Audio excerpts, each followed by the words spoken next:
So John, nobody who is here was here last time. No, there were a few of them who are still still joining. Okay. I think I saw, for example, is one of those who were in the first cohort. So. Oh, okay. Well, we have some new material and some old material, but it's always worth revisiting. Yeah, exactly. Okay, so I will start with the introduction and then we can start whilst others join. So good day, everyone, and welcome back to VADSTI Virtual Applied Data Science Training Institute.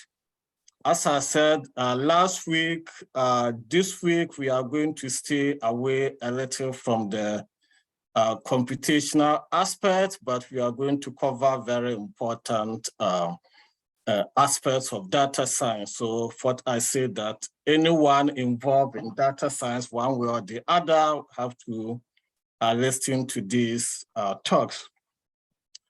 So today we are going to have two talks. The first from Dr. Trachtenberg, and then Dr. Molina will join in the second half, and then tomorrow too we'll have two set of talks. So today's topic is ethical data science, and then we are privileged to have Dr. Rochelle Trachtenberg. Dr. Trachtenberg is a professor of neurology at Georgetown University, and then also have affiliate position in the Department of Biostatistics, Bioinformatics, and Biomathematics. I'm amazed with her. I think she's probably unique with this aspect that I'm going to say. She has 2 PhDs, 2 masters, 2 bachelor degrees. I don't know how she did that, but she's probably the only one in the world with that. I may be wrong, but I'll be surprised to find another one like her. So she also has a textbook on ethical practice on statistics and data science. Probably she will also share something about that to us. So Rochelle, it's all yours, take over. Great, thank you very much. And let me see if I am, can you see the slides? Yes. You don't see the prep screen, you see the actual slides, right? Yes, the actual slide, yes. Okay, awesome. Okay, so yes, I do have 2 PhDs. One is in cognitive science, my first one, and my second one is in measurement and statistics and evaluation. And I am a professor of neurology at Georgetown with appointments in biostatistics and the Department of Biostatistics, and also the Department of Rehabilitation Medicine. And I just need to warn you, I have a dog here who just had surgery. I don't know if you heard her whining, but we were trying to cut down her pain meds, so you might hear her whistling, but she's fine, except for that. Anyway, so the reason I am elaborating on the departments I'm appointed to is to reinforce the idea that you may be practicing data science or statistics and data science or just statistics, but you're almost always in context with others. So as a measurement expert or as a biostatistician and clinical trial designer, I work with people who are not statisticians, who don't know anything about data. The things that we're going to be talking about today are based on the ethical guidelines for statistical practice, which I'm going to define in a moment, but they really pertain whenever you're dealing with data. And as John mentioned, I am about to publish 2 textbooks or books on, one's called Ethical Practice of Statistics and Data Science, and the other one is called Ethical Reasoning in a Data-Centered World. They both feature the ASA ethical guidelines as well as the Association of Computing Machinery, ACM, Code of Ethics. So what we're going to be talking about today will help you utilize any policy or set of rules or guidelines, ASA or ACM, or your workplace rules in order to practice data science and anything you do with data more ethically. So we're going to be here for about an hour. I want to encourage you to write your questions down. I may not be able to see or react to your comments if you put them in the chat. So definitely write them down so we will have time at the end for questions. But what the main points of this presentation are that the ASA ethical guidelines for statistical practice will help anyone. Both ACM and ASA elaborate in their respective guidelines that if you are engaging in computing for the ACM or statistical practice, which I'm going to define, you are obliged basically to practice ethically and follow these guidelines. Even if your job title is different or you're only doing data science or statistics for a small part of your day, when you're engaged in that activity, that's when these guidelines apply. I think you'll find that they are generally useful whenever you're doing scientific work, especially on teams, but you will be the judge of that, I guess. The second point is that this presentation is not included in your training modules because you are bad. It's not meant to correct your unethical habits. It is meant to alert you to responsibilities that you have and to help you encourage the people you work for to be respectful of both the data that you're handling and the methods that you are utilizing. So it's meant to help you. And you'll see, I think, in a couple slides from now, the purpose of the guidelines, or if you were able to get the link I sent, you can see the purpose of the guidelines is to help you practice statistics ethically and make decisions ethically.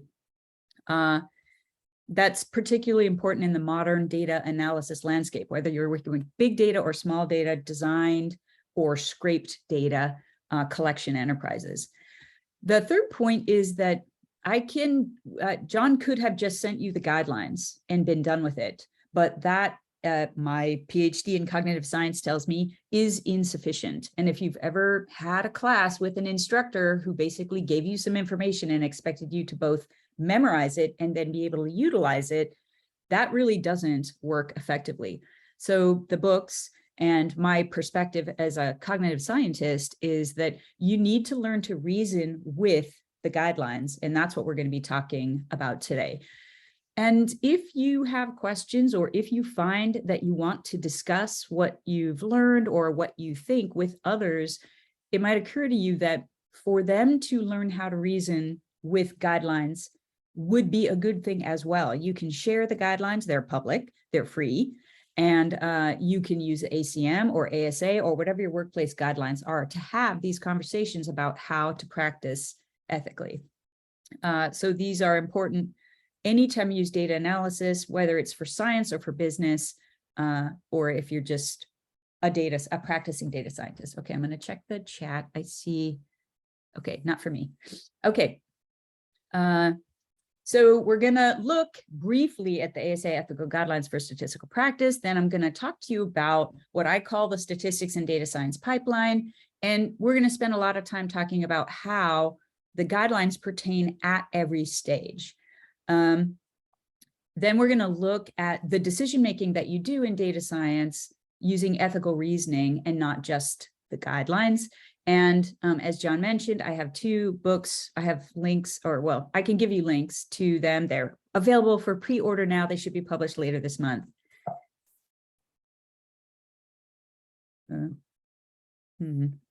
Okay, so on page 1, the purpose of the guidelines, they define statistical practice to include such activities as designing the collection of, summarizing, processing, analyzing, interpreting, or presenting data, as well as model or algorithm development and deployment.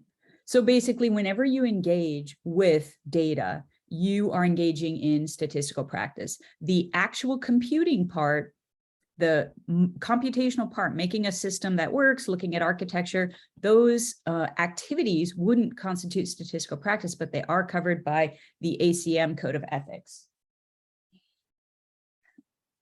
Sorry, Blink, it was insufficiently covering her head. Okay, so throughout the guidelines, as you'll see, the expression, the ethical statistical practitioner does something that includes everyone who engages in any of these statistical practices, regardless of job title, profession, level, or field of degree, and that's also in the guidelines, and it also is echoed in the ACM Code of Ethics. Finally, for 2022, the guidelines we spent all year 2021 revising the 2018 version of the ethical guidelines. And we added sort of this orientation that the principles in the guidelines, they're directed at the individual. That's why every element is what the ethical statistical practitioner should do. But the principles are also relevant for organizations and leadership. So it's important to consider where you work, or if you are in a position of leadership, that you can make sure that everybody is practicing ethically and that you're doing what you can to promote an ethical workplace.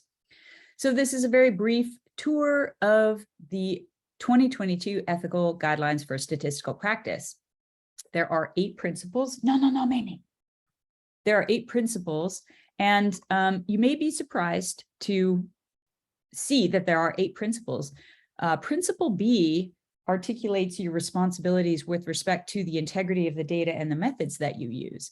Those responsibilities are actually fewer in number than your responsibilities with respect to professional integrity and your accountability, and your responsibilities to stakeholders who are people who may be affected by the decisions that you make. Again, it's important that you make decisions ethically because you have these responsibilities to stakeholders. And of course, you have responsibilities to the people who give data, the research subjects, data subjects, and those who are directly affected by statistical practices.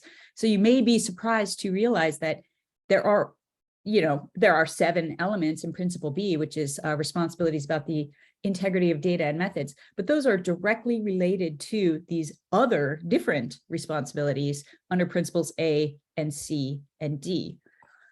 As I mentioned, you're very rarely practicing alone, and when you're practicing on a team of fellow practitioners and others in the profession, Principle F will apply to how you interact with those other practitioners, and specifically how what you do affects the profession and how the profession is perceived outside of the profession. That's a really important thing to think about when you consider stakeholders and people who are affected by statistical practices.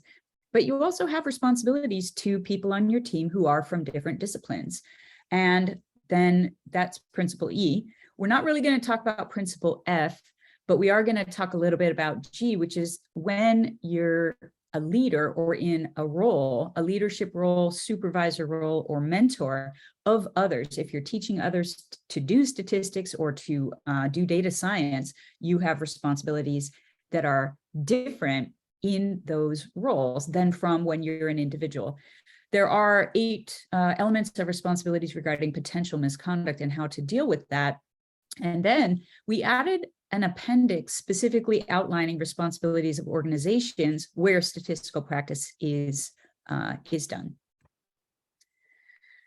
So I sent you the link to the ASA ethical guidelines, so hopefully you can have a look at those. But these 7 tasks are what I call the statistics and data science pipeline.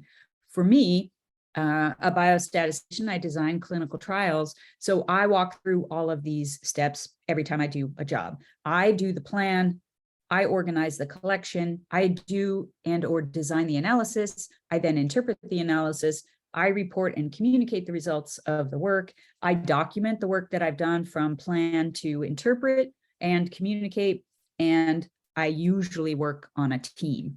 But in data science, sometimes you only have 1 or 2 of these tasks in your sort of role, and you do those tasks only. But you know that somebody had to plan the data collection, somebody had to collect the data for you to munge or wrangle. So all of these tasks are involved in data science and statistics. And as we're about to see, the ASA ethical guidelines pertain in each of these tasks. I'll take this moment to note that the ACM does not address data science specifically in its ethical guidelines. And the ASA ethical guidelines doesn't talk about data science either, but it does talk about algorithm and model development and other features of data science explicitly, but it just doesn't mention data science. The difference between ASA coverage and ACM coverage is there isn't anything about analysis and interpretation in the ACM code. So if you look in ACM or in my books, you will find a caveat about what does the ACM code have to say about analysis and interpretation in a strictly computational or for the strictly computational aspects of your work. So the ASA ethical guidelines cover all 7 of these tasks, and that's why we're focusing on them today. Okay, so the basic approach to practicing data, statistics and data science ethically is to match the guidelines to the task that you're doing. So you would look at this list, determine what is the task you're doing right now, and then you would look at the guidelines to see what is the guidance in the guidelines that tells me how to do this ethically. So the first task, as you saw, is plan or design.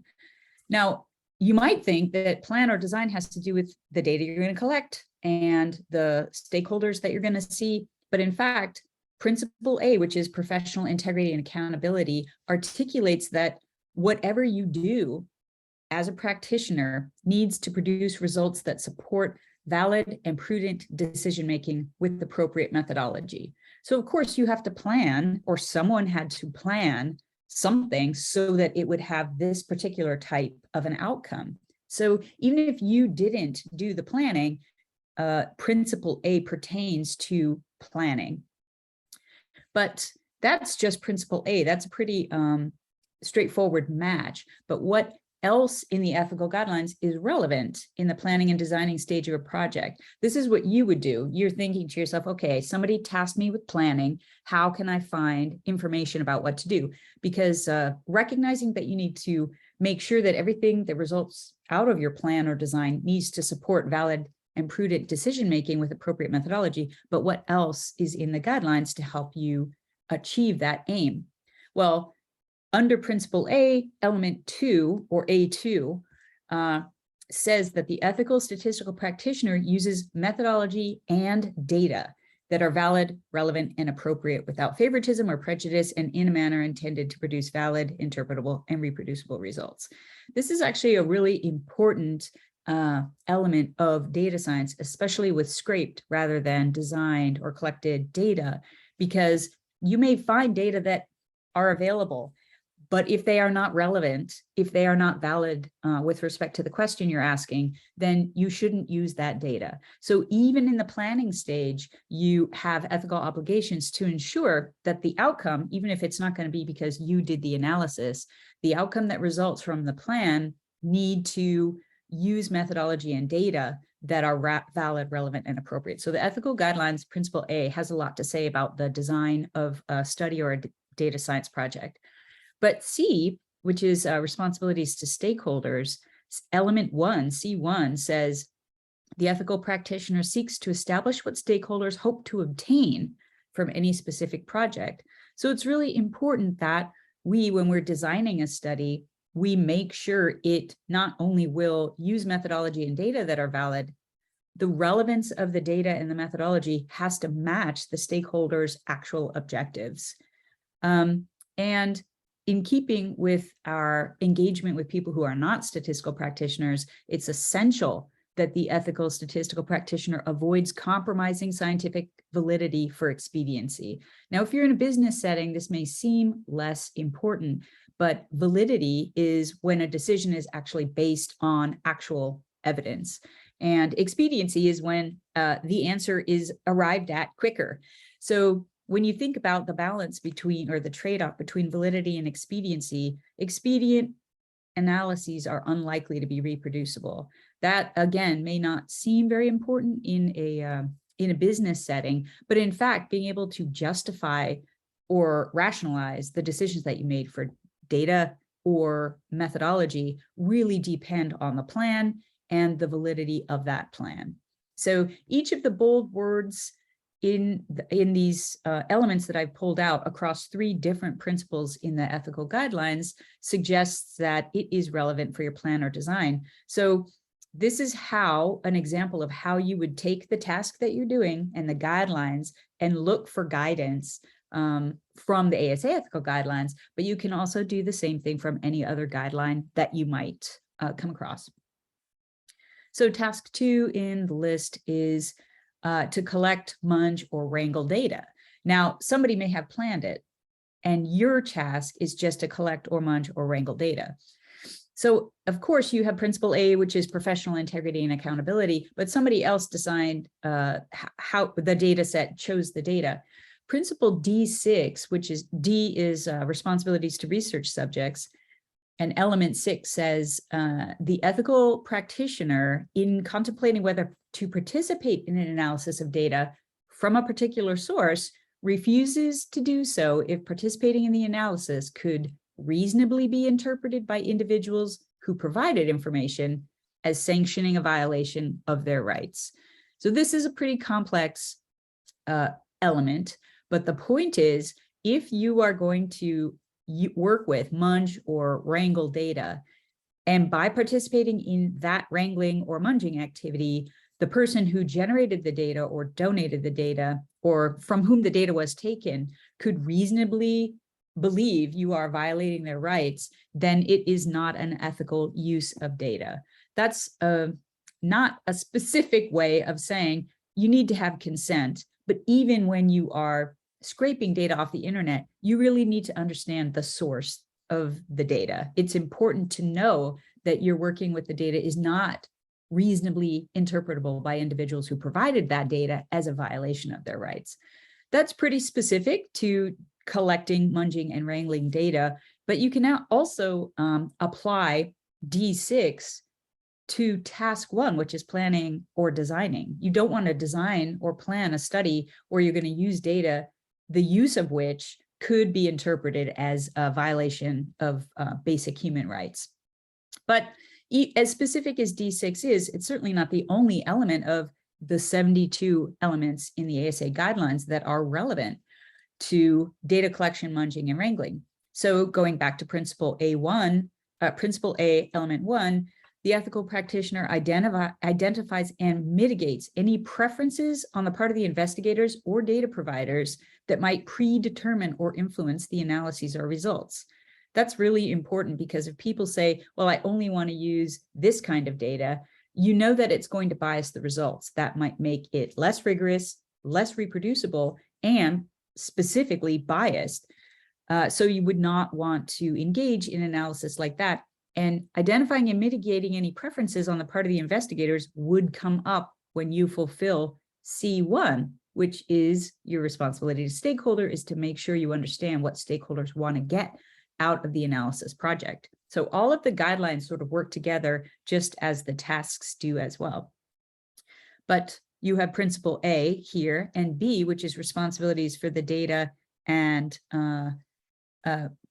methods, is that the ethical practitioner communicates data sources and fitness for use, including data generation and collection, processes, and known biases. So again, your responsibilities for collecting, munging, and wrangling data don't only include your specific use of the correct and appropriate method, which is pretty much what you're learning in this program of study, but also to understand you have an obligation to recognize whether or not the data you are wrangling or munging is fit for use. It may not be, and it's your obligation to notify the stakeholder that this data, it's free, it's available, but it won't answer your question. And the question is the one that you identified when you were following C1 in your plan. Element 5 of principle C relates to confidentiality and privacy. So of course, most of the oxygen in the conversation about big data and scraping data from the internet has to do with confidentiality and privacy, and C5 addresses that concern. But I want to underscore that there are 72 elements in the ASA ethical guidelines for statistical practice, and maybe 4 of those 72 elements relate to privacy and confidentiality. So task 3 is analysis, and this is important whether you create a program that runs an analysis automatically or you are doing the analysis yourself. So what in the you may question, why would there not be every single thing in the ethical guidelines for statistical practice are relevant to statistical analysis?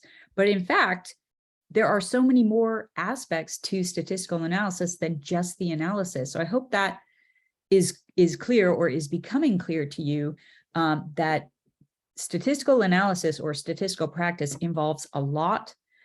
Even if your role is only to perform an analysis, you do need to be cognizant of the design features of the study or project, and where the data came from and how it was munged and wrangled by the time it gets to you, the data analyst.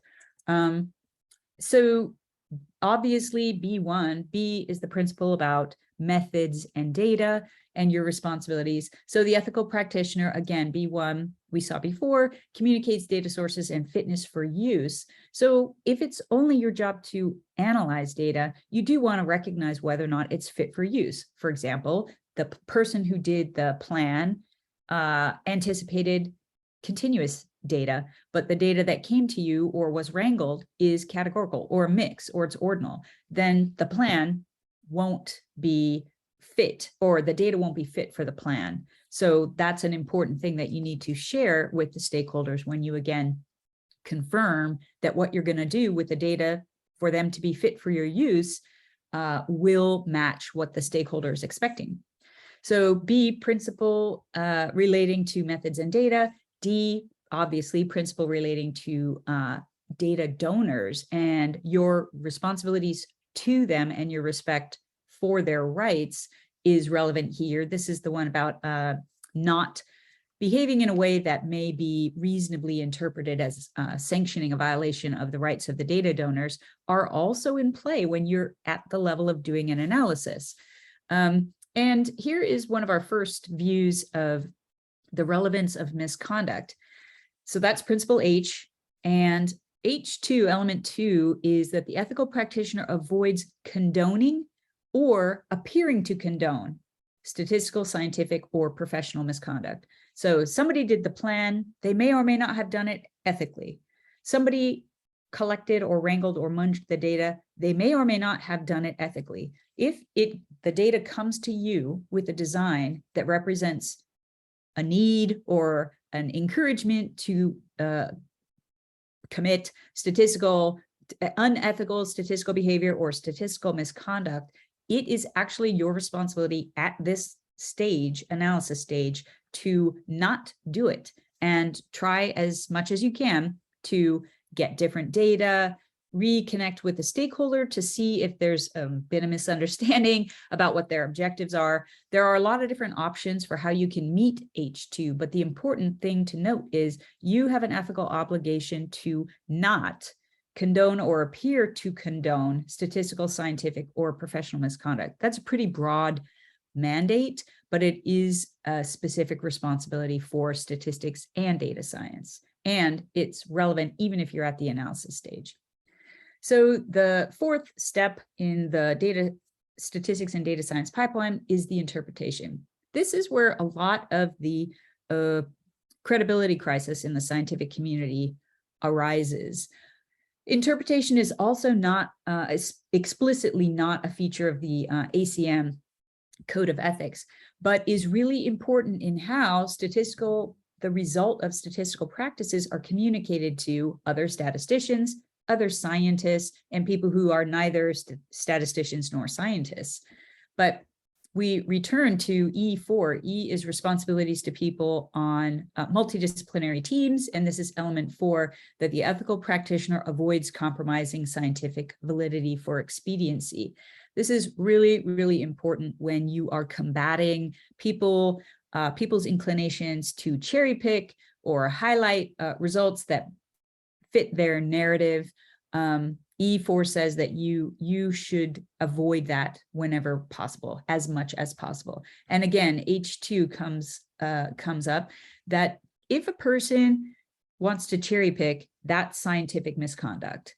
If now it's not fraud or falsification, fraud, or plagiarism, which are the 3 punishable definitions of scientific misconduct, but it is unethical scientific behavior. And the National Academies has been encouraging ethics, responsible conduct of research instructors and thinkers basically to incorporate statistical misconduct into the purview of scientific misconduct, because it is very damaging and detrimental to the scientific process. Someone who tries to get you to violate the ethical guidelines, either the ACM, the ASA, or your workplace guidelines, is engaging in professional misconduct, and you want to avoid that whenever possible.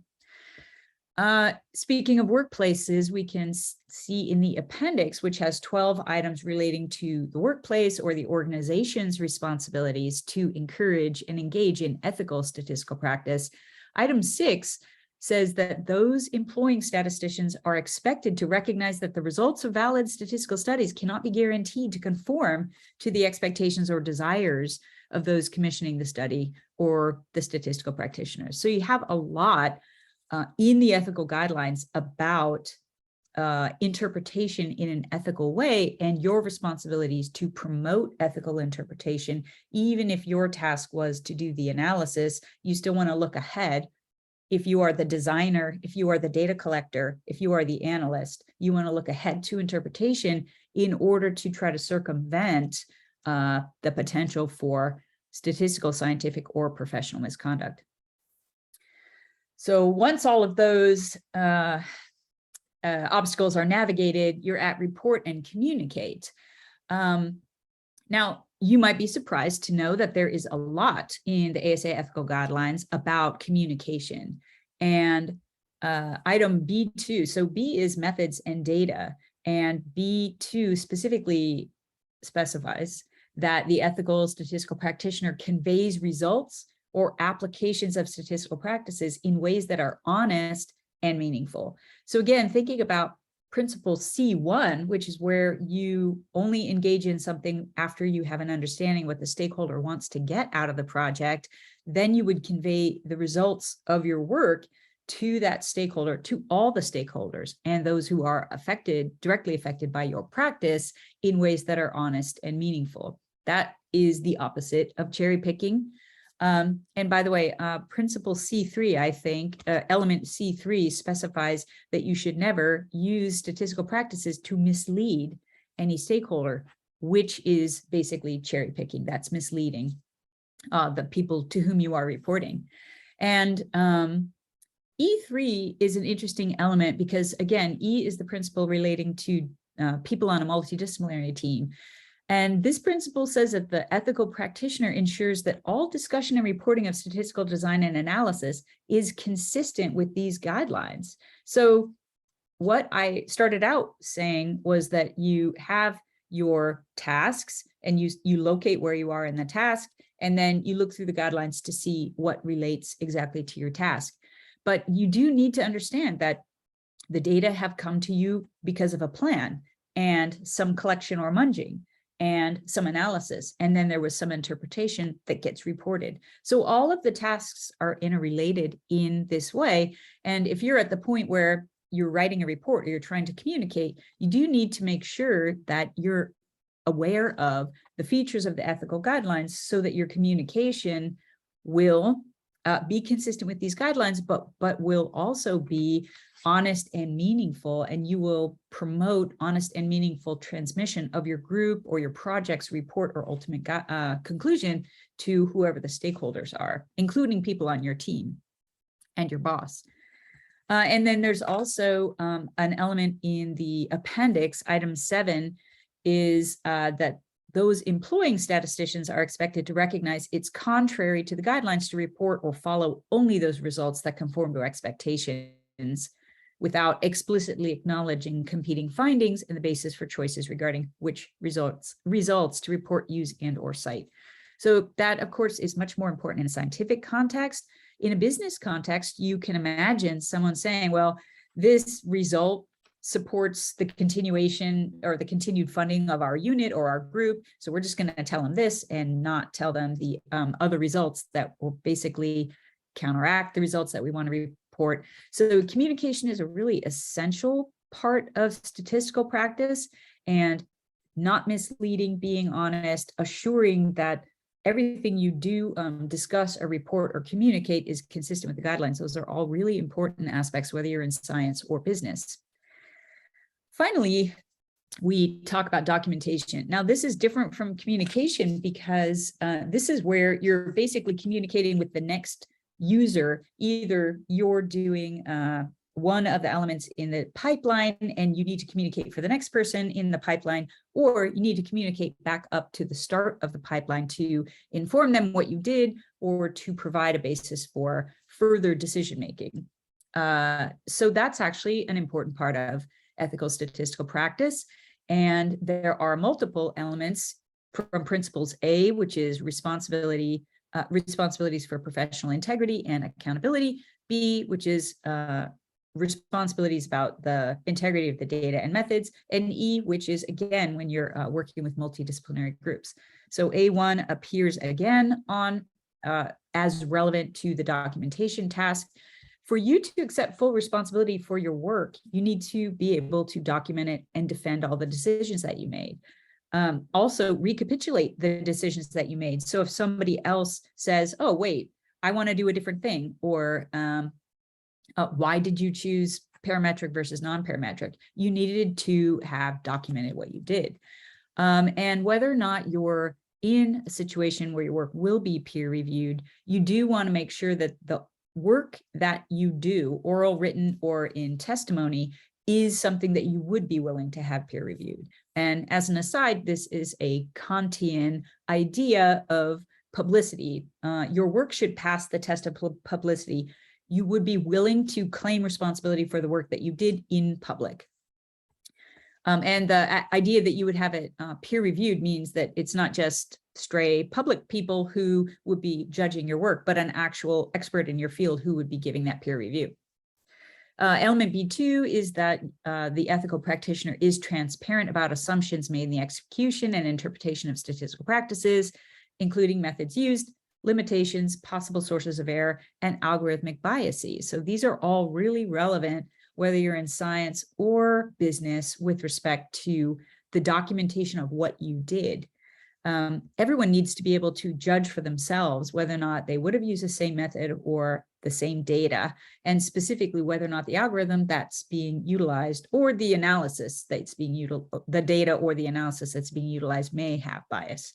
And again, E3, which is when you're working on teams, you have the responsibility to ensure that all communication regarding statistical practices, whether it's for reporting out of the team or documenting for within the team or going back up the pipeline or forward on the pipeline, will be consistent with these guidelines. And most importantly, the ethical practitioner promotes transparency in all statistical practices. So no matter what the pressure is, no matter what your boss says or the majority of the team says, what you do needs to be transparently documented so that anyone could reproduce it if that's what needs to happen, or that it is reported in a way that's honest, transparent, and intelligible. Finally, we have work on a team. Now, as we've been going through these tasks, I've emphasized the fact that you may typically work on a team. But in fact, working on a team could be a team that's completing a project, tasked with completing a project, but it could also be your workplace, the department that you're in. So work on a team is more generic than just project-based teamwork. Your principle A responsibilities, your responsibilities for professional integrity and accountability have a specific element about not including, promoting, or tolerating any type of professional or scientific misconduct, including but not limited to bullying, sexual or other harassment, discrimination based on personal characteristics, or other forms of intimidation. So 2 points here. We debated at length on whether discrimination based on personal characteristics included Bayesians. Can you discriminate against Bayesians if you are a frequentist, or discriminate against frequentists if you are a Bayesian? And the answer is yes, you can. That is ethical to say, I don't trust her, she's a frequentist, we're all Bayesians here. But any other personal characteristics, you are not, it is not ethical to discriminate based on those. But it isn't just your professional integrity and accountability where you have obligations in your teamwork. You also need to comply with B, which is data and methods, element 5. The ethical practitioner strives to promptly correct any errors discovered while producing the final report or after publication. As appropriate, disseminates the correction publicly or to those relying on the results. Now, this is a really important element of working on a team, because you, in keeping with E3, you need to ensure that the discussion on the team is consistent with these guidelines. So if you find an error in the work that's been published or is about to be published in the JAMA or Business Weekly or whatever, it's essential that that work is reproducible and rigorous. And your professional integrity, which is principle A, requires that you follow the guidelines, and B also requires that you follow the guidelines in that you try as much as you can to correctly correct any errors that you discover. It isn't just while producing the final report, but all along the way that you have B5's responsibility, but it's particularly important when it leaves your group. It has some imprimatur of authority because your group produced it. And if there is a stakeholder relying on your results, you need to correct any misconception that may have happened. And of course, H2 comes in again. The ethical practitioner avoids condoning or appearing to condone any type of misconduct. Okay, so that's the tasks, how you can use the guidelines to figure out how to do each of the tasks ethically. Most of the guidelines and the elements are relevant for more than one task. All of the tasks in the pipeline have elements from more than one principle that are relevant. I only went through a few representative elements from the guidelines. So I encourage you to consider next time you're going to do any of these tasks, where am I in the pipeline? What are the responsibilities of the people who did the tasks before mine? And what are my responsibilities as I perform this task going forward to ensure that this project is performed ethically? Okay, so ASA ethical guidelines support ethical data science. I just proved that beyond a shadow of a doubt. Why is this presentation not over? The guidelines help you make decisions, and this is the ASA guidelines help you, the ACM guidelines can help you, and your workplace guidelines can also help you if you use the sort of task-based analysis to execute the project or your role in the project ethically. But sometimes other people are on our teams and they make decisions that require us to respond. And in those cases, your ethical practice may not be sufficient. So you did your job ethically, but somebody does something that is in conflict with the guidelines and you have to react. So we need a method for responding to and justifying the response to those situations. And that is ethical reasoning. So we're going to quickly go through this. And again, I wrote 2 books. One is 680 pages and one is 480 pages. And I'm going to give you 10 slides. So this is really a flyby. I just want to give you an outline of how ethical reasoning works. And this is the outline. So when an ethical challenge arises, it must be recognized and a decision must be made. So to make and then support the decision, you have to do the following things. The first thing is identify your prerequisite knowledge. And you can use the ASA guidelines, the ACM guidelines, your workplace policy, the Purple Book if you're in a federal situation. And that constitutes your prerequisite knowledge. You then, step 2 is to identify relevant decision-making frameworks. And there are 2 that I consider because they're the most familiar to people. One is a virtue approach and one is a utilitarian approach. I mention these because the virtue approach is what would the ideal practitioner do?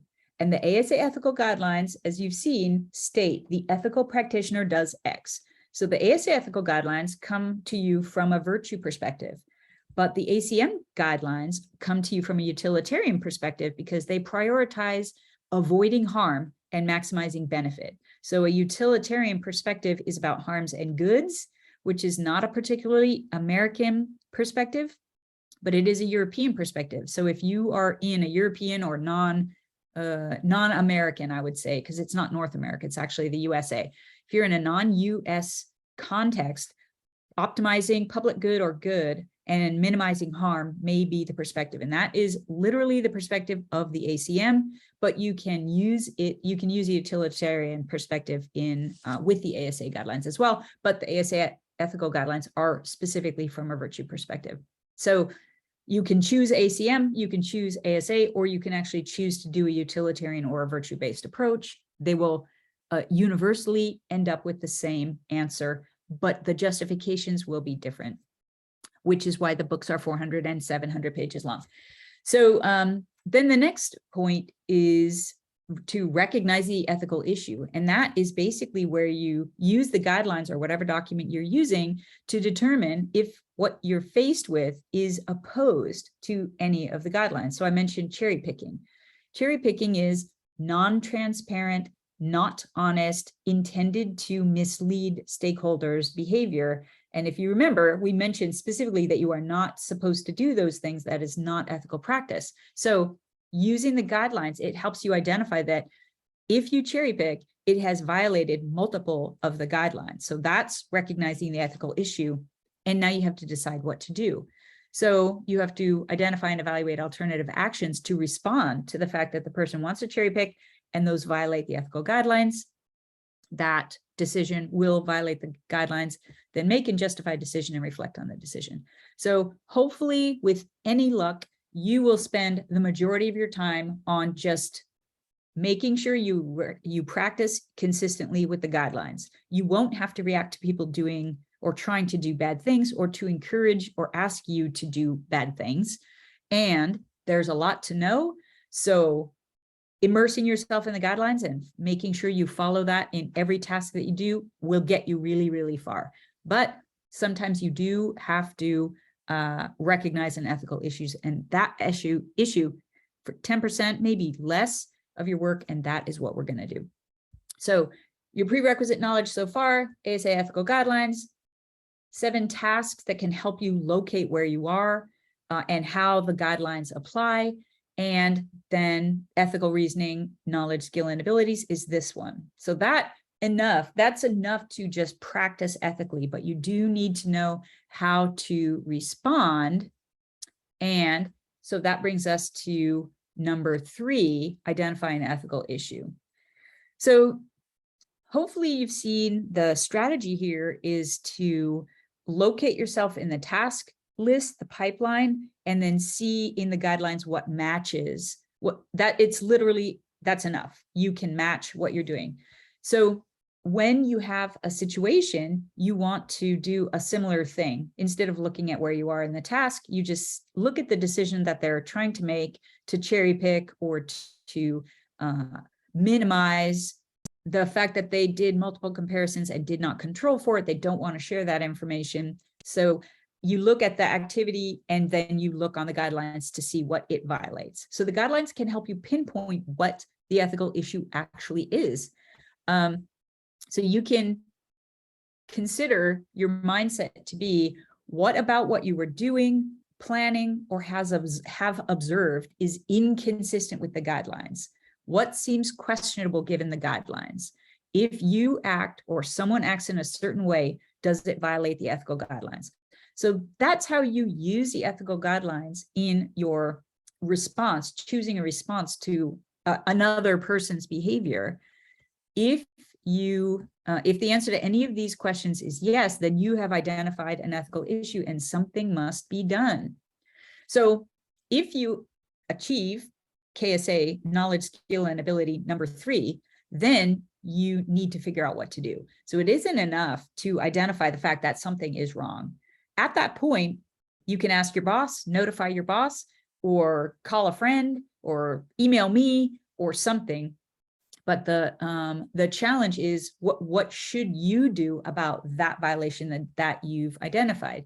And KSA number 4 is really important because identifying alternative actions include these 3 alternatives every time. You can do nothing, you can consult or confer with someone, and you can use the guidelines or other resources in your consultation. You can email me and say, I was walking down the street and I saw someone scraping data off the sidewalk in blatant disregard of people's privacy.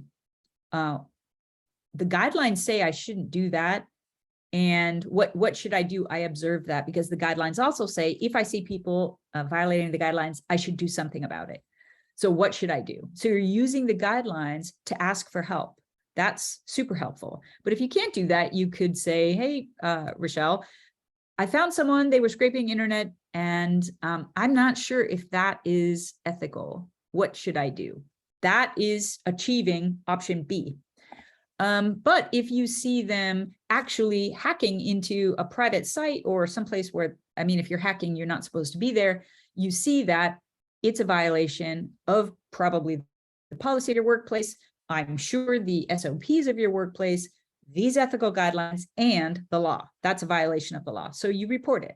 You can always choose one of these options. Do something or do nothing. And the something can always resolve to consult or report. If someone asks you to cherry pick or not report something, you can agree to do that. You can refuse to do that, or you can just do nothing, ignore that request. So doing nothing is always an option. However, it is never ethical.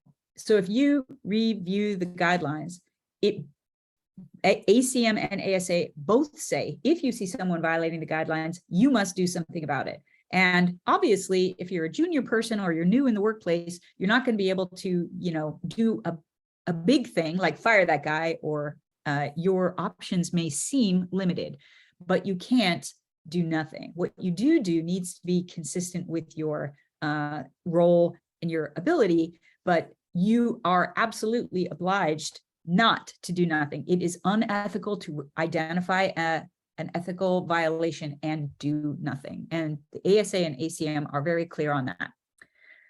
Conferring with a peer or a supervisor, you can use the guidelines or any guidelines. You can say, hey, colleague, I'm in a bit of a situation. I observed X, and that's contrary to the ethical guidelines or whatever your resource document is. What do you reckon I should do?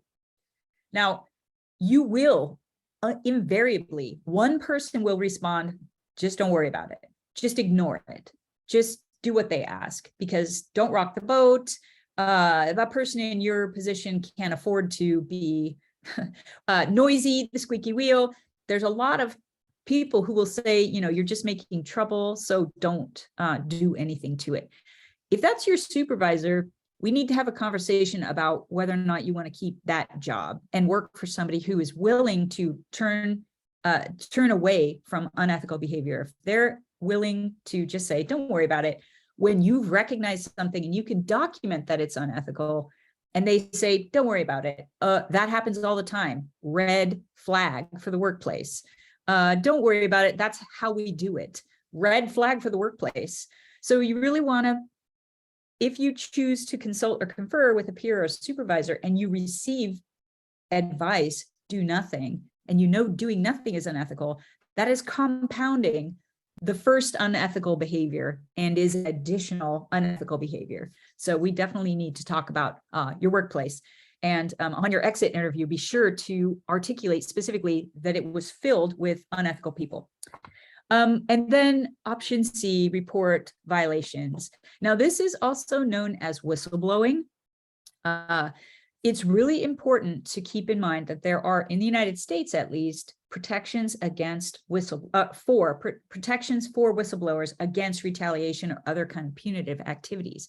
And those are not always enforced.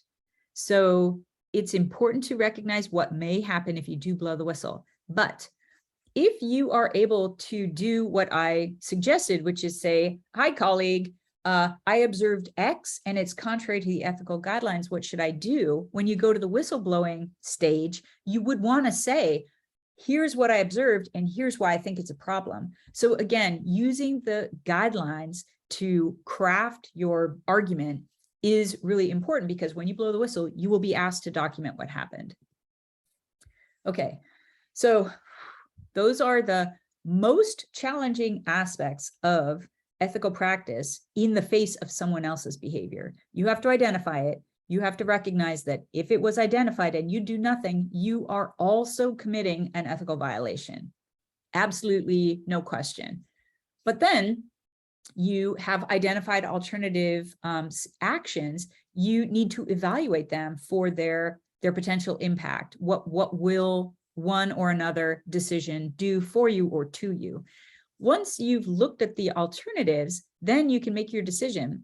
So the decision is going to be one of the remaining options. It's not going to be do nothing, because you guys are smart, and that's not going to be an ethical response. So you'll make your decision and it needs to be justified. So if you say, well, I didn't feel like it was important, that justification is not consistent with the ethical guidelines. So you want to make sure that the decision that you make is justifiable. And that's one way to prove to yourself that doing nothing is not ethical, because it is not a justifiable choice.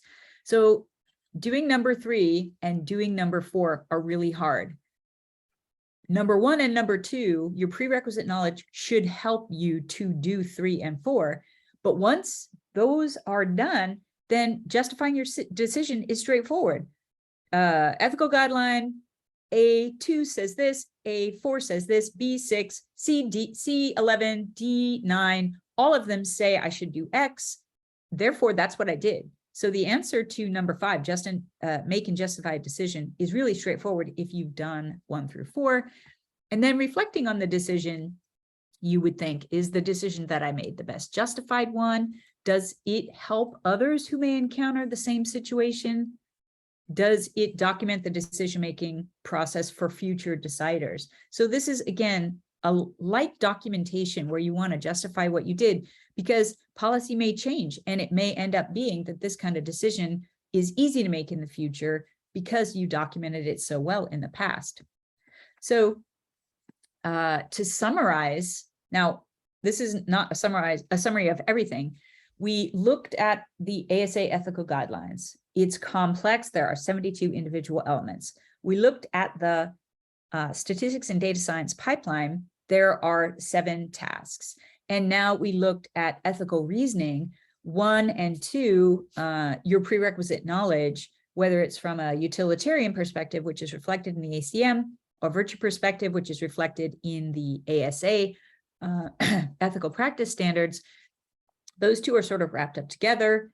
Recognizing an ethical issue and that a decision must be made, you can basically use whatever guidelines you've chosen. Whatever's not consistent with them is probably the problem.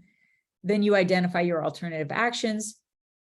There are always 3 options. Doing nothing is never an ethical option. Then you make and justify your decision, and then you reflect on your decision. So the ethical guidelines for statistical practice offer guidance for ethical performance of every task along the pipeline, whether or not that's your task or the tasks before you or the ones that come after you.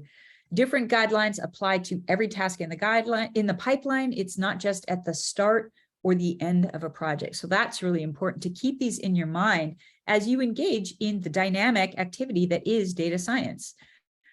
Every task in the pipeline has at least 2 different principles or elements that apply. So your approach to practicing ethically should not be simple or simplistic, because the practice itself is not simple or simplistic, and doing it ethically is certainly not simple or simplistic.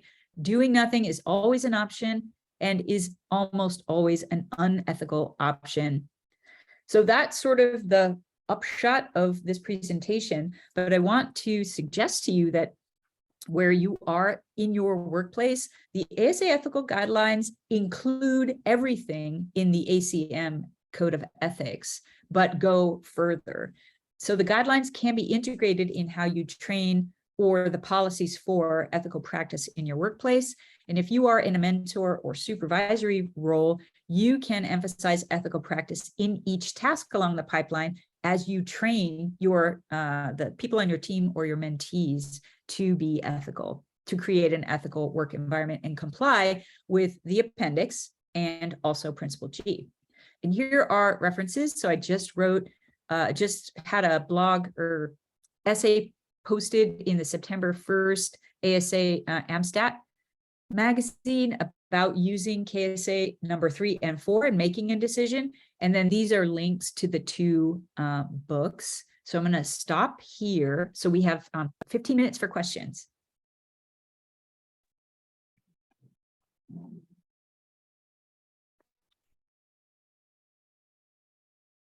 Yeah, thank you, Dr. Trachtenberg, as usual, for an excellent presentation. Any questions for Dr. Trachtenberg?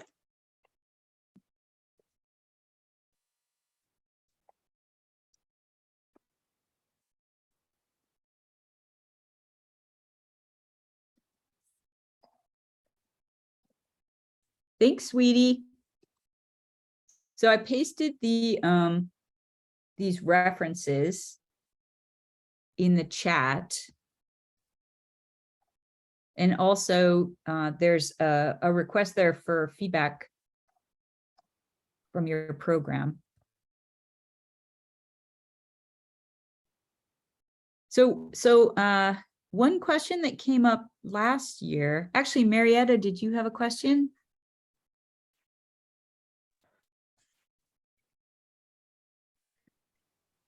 Yeah, you can speak out your question or you can type it in the chat because your area. microphone is on. Okay, so one of the questions that came up last year was the guidelines are really complex and comprehensive. So which one should I prioritize? That's what somebody asked last year. Do you remember that, John? Yes, yes.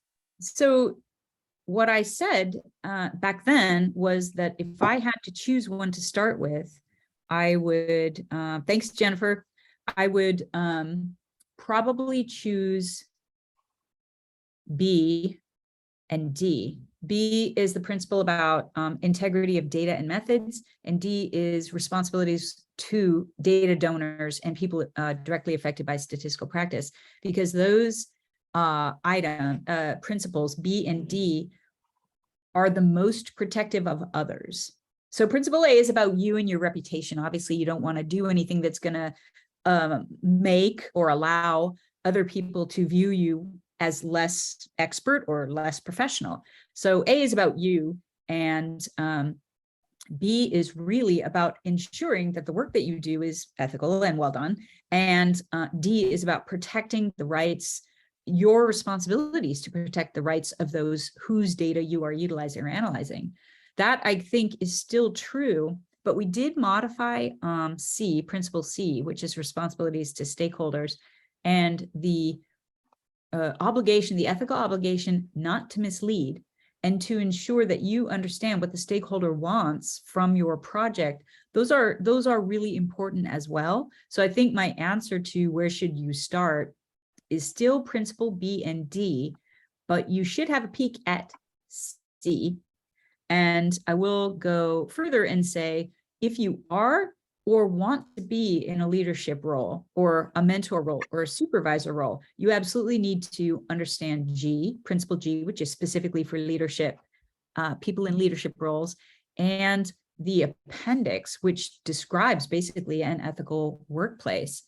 You want to encourage your mentees, your students, and people you're training to take another role. You want to encourage those people to look for an ethical workplace, and they can utilize the ethical guidelines in order to find an ethical workplace. So in the books, I talk a lot, actually. So the second book, Ethical Practice of Statistics and Data Science, is for really the practitioner. And there are 47 cases worked out in that book.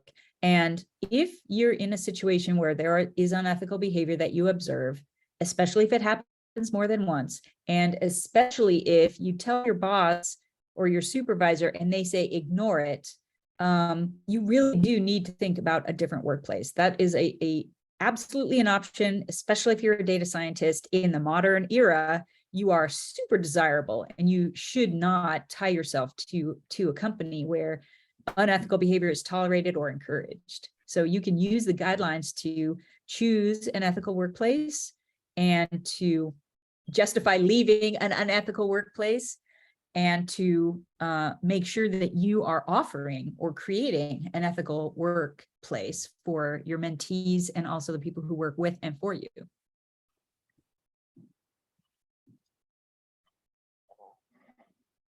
Okay, Rochelle, I have a question that relates to D6. Now, let's suppose you're a data scientist, you collaborate on data analysis aspect of a project. Then perhaps the results are not what you like, or as a data scientist or as a statistician. Maybe after a year or so, you see that your collaborators have published the paper on that work with your name on it. You look at it, and say, yeah. yeah, you got what I'm saying. So how do you deal with that happened to me. situation? That absolutely happened to me. It's one of the cases that's worked out in the book, actually, because it did happen to me. So sadly, 47 cases, and I think 40 of them actually happened to me. So yes, one of the elements in the appendix says you should, in your workplace, you shouldn't put people on a paper without their awareness and agreement, because it could constitute an endorsement of the work. So that's a requirement, an ethical obligation in the workplace. If it's already happened, you have a couple options. So the one we were just looking at, if there was a, this is B5, if there's an error, you can fulfill your obligation to correct that error by writing a letter to the editor that is private, a personal email to the editor, and asking them what to do, because you weren't consulted in the write-up of the work. And in my case, I don't know about the project you're talking about, John, but in my case, I'd done the analysis and I told them the method you're asking for is inappropriate for this data. The results cannot be interpreted and should not be published because they are not reproducible by an ethical practitioner. And they did it anyway. And then they wrote about it, whatever they drew their conclusions, which were not supported by the data, and it managed to get published anyway.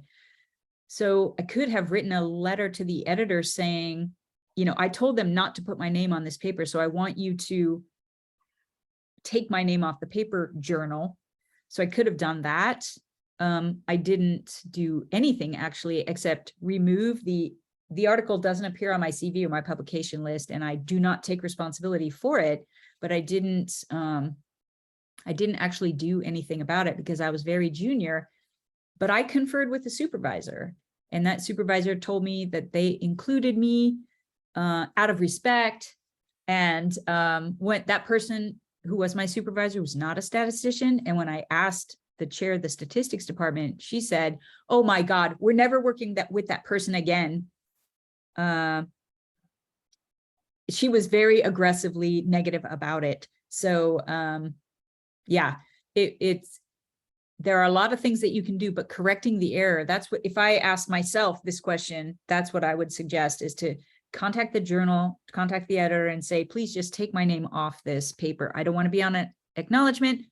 I don't want my name to be anywhere near it. And then the editor may say, oh, well, we need to retract it, or they need to publish an error correction, which is perfect. That's on them. All right, thank you. Okay, Any further question for Dr. Trachtenberg? So there was a question in the chat about data that may be believed to be categorical or ordinal, but in fact is not. So the question that you are asking, I'm going to say MSA. The question that you're, MSA. The question that you're asking, I just published a paper about it in the proceedings, and if you email me, I can send you a copy of this paper about the appropriate way to deal with categorical or ordinal data that are not strictly categorical. there are mathematical implications to the use of probability estimation based on not mutually exclusive and exhaustive categories. So you will not be utilizing appropriate method if you treat data that are not categorical as if they are. You can propose sensitivity analyses to prove or document whether the categorical or the assumption of mutually exclusive and exhaustive categories is not correct. You can do that with a simulation study, or you can do that directly with the data.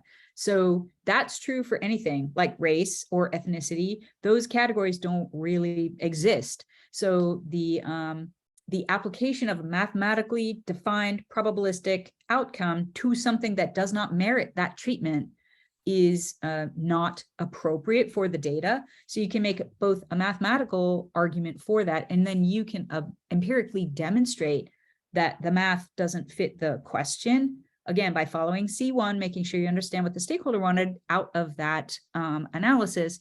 But also you could write a paper yourself about the challenges that arise when you make assumptions about categorical data and race, ethnicity, sometimes political persuasion, sometimes socioeconomic data, and sometimes sex or gender identity. All of those are required to meet a mutually exclusive and exhaustive categorization scale that they don't necessarily fall into. And the real question is, does that affect your estimation, which is what we all deal with?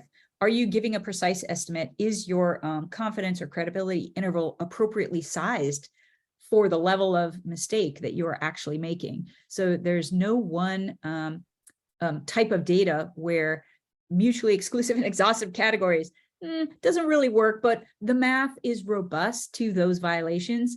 That doesn't really mean anything, except the math will work. You can make the math work, so the computing will work. But in fact, the decisions that are based on flawed application of math will not be reproducible, and they are not consistent with the stakeholders' objective, I would argue. So I don't know if that answered your question, but it is a general truth. And definitely email me if you want to see the paper about that categorical challenge.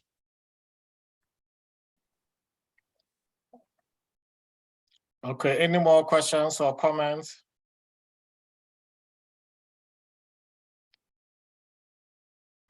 One question I have is, and I have to read wider on this, but how would you? What are instances where one would encounter cases where the data conforms itself to, or the content of the variable conforms itself to being treated as a categorical data, but not? In such cases, is it possible to also use things like stratified sampling or anything that would, like you said, there has to be a math behind it. There has to be a way to justify that. But if you don't have an exhaustive, I'm just wondering how you wouldn't have an exhaustive. Is it because you've taken a sample? I mean, how would that come into play?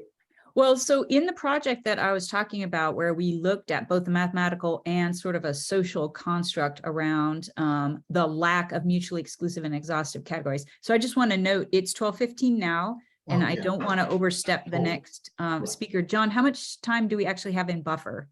Like no time at all, or 5 minutes? Well, you almost exhausted the time, but we can do another 5 minutes. Okay.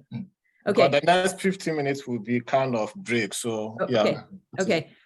So the what we talked about was there are basically two situations. One is you scrape data, and one source ends up being ethically sourced, ethically collected, and you've got 32 different categories. And one source, your Medicare data, has 2 categories for sex or race. So you're either African-American or you're not. So that, I mean, it's actually, I think it's white or African-American up until 99 or some crazy thing like that. So you have a, more appropriate classification and a less appropriate classification. And what happens is you have some collapsing. So in that situation, you've scraped, and now you're stuck with the wrangling and munging part. you would need to collapse one group into the other or treat them as separate and describe what one group's data says and also describe what the other group's data says. Now, one really important thing about this particular challenge is this is an opportunity to write a scholarly paper about what happens when you collapse 13 categories down to 2. What you will not be capturing is how a person who sees the options white or non-white and says that I am neither of those things, or whatever, if they don't recognize themselves in the categories, will they just opt out of the data collection? So you have these social biases that are created when the data, the misappropriation of categories isn't recognized by the answerer, the survey participant. So there are these far-reaching aspects of your design. If you were designing a survey, you would be faced with the same question. Should I just use male and female, or should I use, 13 categories that the CDC is using right now, or something like that? So the design question is, which one of these is going to not scare people away or make them not want to contribute to my data collecting enterprise, and also give me the answer that I want? So those to avoid bias at the planning stage. But if you're at the munging stage, the wrangling stage, you need to make a decision about just not munging that variable and having missing data. If you put it together, you have some people who have a 13 level variable and some people have a 2 level variable. What will you do with that? But you have choices. And I do want to just quickly plug mixed methods or qualitative contributions to your data science project, which is to actually think about the variables that you are munging, which is a completely computational activity, but think about how it's going to go. How will those categories go together? That may be a project for you to do a scholarly paper about, because a lot of people are struggling with this right now, especially in the modern data analysis landscape. So it would be helpful to see what your simulation study, what were the parameters of it, why did you do it, and what was your result? Okay. I want to encourage you all to do that. Thanks a lot. Thanks. Yeah.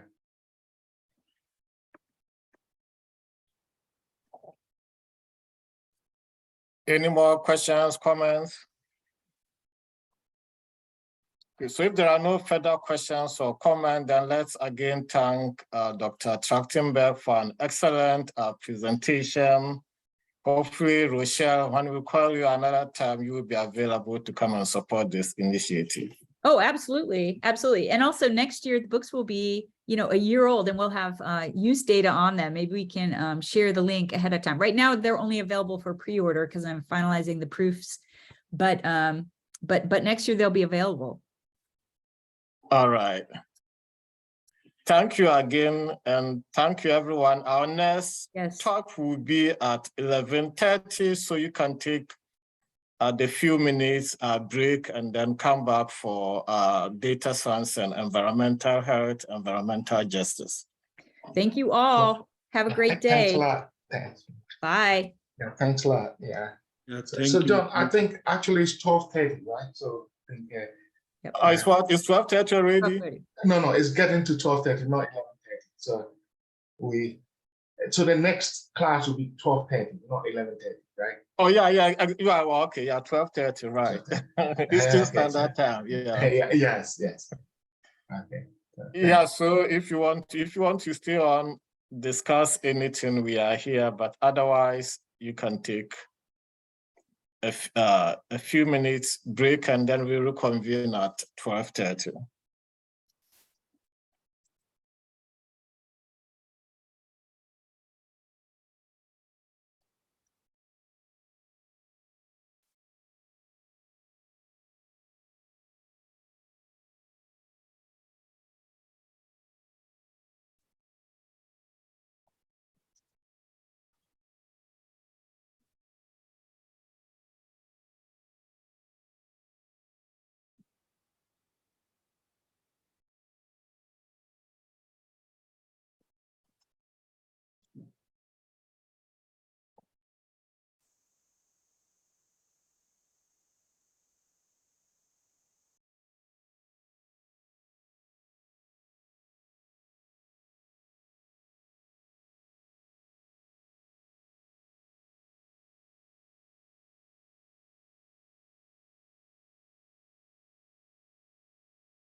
Yeah, hello everyone. It's 12:30, so we are going to continue with the second part of the presentation. Dr. Hi, Maria. Hello, how are you? Hello, everybody. I'm doing great. How are you? All right. Okay, so Dr. Marina is here, so I will just introduce her and then we're going to start with the talk. So Dr. Maria Molina is an assistant professor within the Department of Atmospheric and Oceanic Sciences at University of Maryland, College Park. She is also affiliated with the National Center for Atmospheric Research in Boulder, Colorado, and is an adjunct professor with the Department of Marine Earth and Atmospheric Sciences at North Carolina State University. She is the co-chair of the AMS Early Career Leadership Academy, a member of the AMS Board of Representation, Accessibility, Inclusion, and Diversity with that acronym BRAID, and serves as an academic ambassador for the AMS Community for Hispanic and Latinx advancements. Dr. Marina, thank you for the privilege to give us this presentation. Is all yours. If you want to add anything to your background, that will be great to hear also. Okay, great. Thank you. I'll go ahead and share my screen and Sure. get started. So can you see? Yes. Okay, great. Yeah, so hello everybody. Again, I'm Maria Molina. I'm currently an assistant professor at University of Maryland, and you heard a few other affiliations that I currently hold. You will see on some of my slides this symbol or acronym NCAR. So that represents the National Center for Atmospheric Research. And so these slides are composed from several different presentations that I've given over the last 2 to 3 years. So as we know, data science and especially machine learning have really taken off and are being applied widely to the physical sciences. And I'm really glad to be here today and be specifically focusing on environmental health and justice, because the physical sciences actually are quite intertwined when we think about environmental justice and even and with climate change and extreme events occurring. There are really some very real and important implications that we need to think about when we are using these technological tools to make predictions or statements about the Earth system and the implications for humans. And so I will have several breaks throughout the seminar, so I'll welcome any comments or questions that you may have. I do assume some knowledge already on data science since you've had a few modules, but please do not hesitate to ask me questions for clarification and so forth. So I've split up today into 4 different subparts. So first, talking about machine learning. Machine learning is the tool that I primarily use to study Earth system science. And then I want to go into applications of machine learning to the physical sciences. And I want to make that distinction between what is machine learning and specific applications to the physical sciences, because there's certain considerations that we need to think about when we are dealing with physical science data sets. And then the third subpart includes the intersection with social science, because even though our physical science data sets may just be measurements of, for example, temperature or precipitation, there are actually some social science components that may leak into that data. So that's also pretty important to think about. And so I'll highlight various examples of that. And then also go into some environmental health and justice implications with this push in this direction of using these tools to study large data sets and make statements about them. So first, I'll go ahead and describe machine learning. So machine learning is really a subset of computer science and artificial intelligence, and it's just one of the many tools that you can use to study large data sets. And so something that to think about in terms of data science. And so I included this slide because I think many of us have actually been exposed to this idea of artificial intelligence over the years. And perhaps not really thinking too deeply into it, right? We're just enjoying popular culture, for example, like Star Wars or the movie WALL-E from numerous years ago now. But oftentimes in popular media or culture, we think about AI in the form of some hardware robot that has some software inside of it that gives it some sort of intelligence, and that this entity, this robotic entity, can operate on its own and make decisions and move about its environments in real time, right? So this is really how AI overall, I think, is generally portrayed in popular media. And these are some of the more popular or positive examples of AI. Of course, there's other movies and TV shows where they show examples of AI going wrong. But many of us are already interacting with artificial intelligence and this field of data science, where these algorithms are being applied to large data in our everyday lives. So on the left-hand side here on the slide, I have an example from our emails if we use Gmail. So many of us have this smart reply feature where as we begin typing, Google or whatever underlying algorithm is used in your email software will start to try to predict what it is that you're going to say next. So you may have a sentence that you're writing out. You can be stating like, thank you for your email. And, midway through your sentence, this algorithm will start to fill in the blanks for you, trying to predict what it is that you're going to say. And so when we're thinking about data science, this is an algorithm that's being used and trained on past emails, right? So dealing with large data sets of our previous emails in its history. On the right-hand side, we have an AI example from Netflix. So for example, Netflix may make recommendations that for like the next TV show or movie that you perhaps might want to watch. And it might actually tweak the background image to fit something that fits your viewing history or preferences. So perhaps someone might be more willing to watch, in this example, Stranger Things, if certain artwork is used, meaning they're still promoting the same TV show, but you might be more likely to hit play if the image is something that the algorithm that's underneath this Netflix product is stating that you might be more likely to perhaps watch or click on.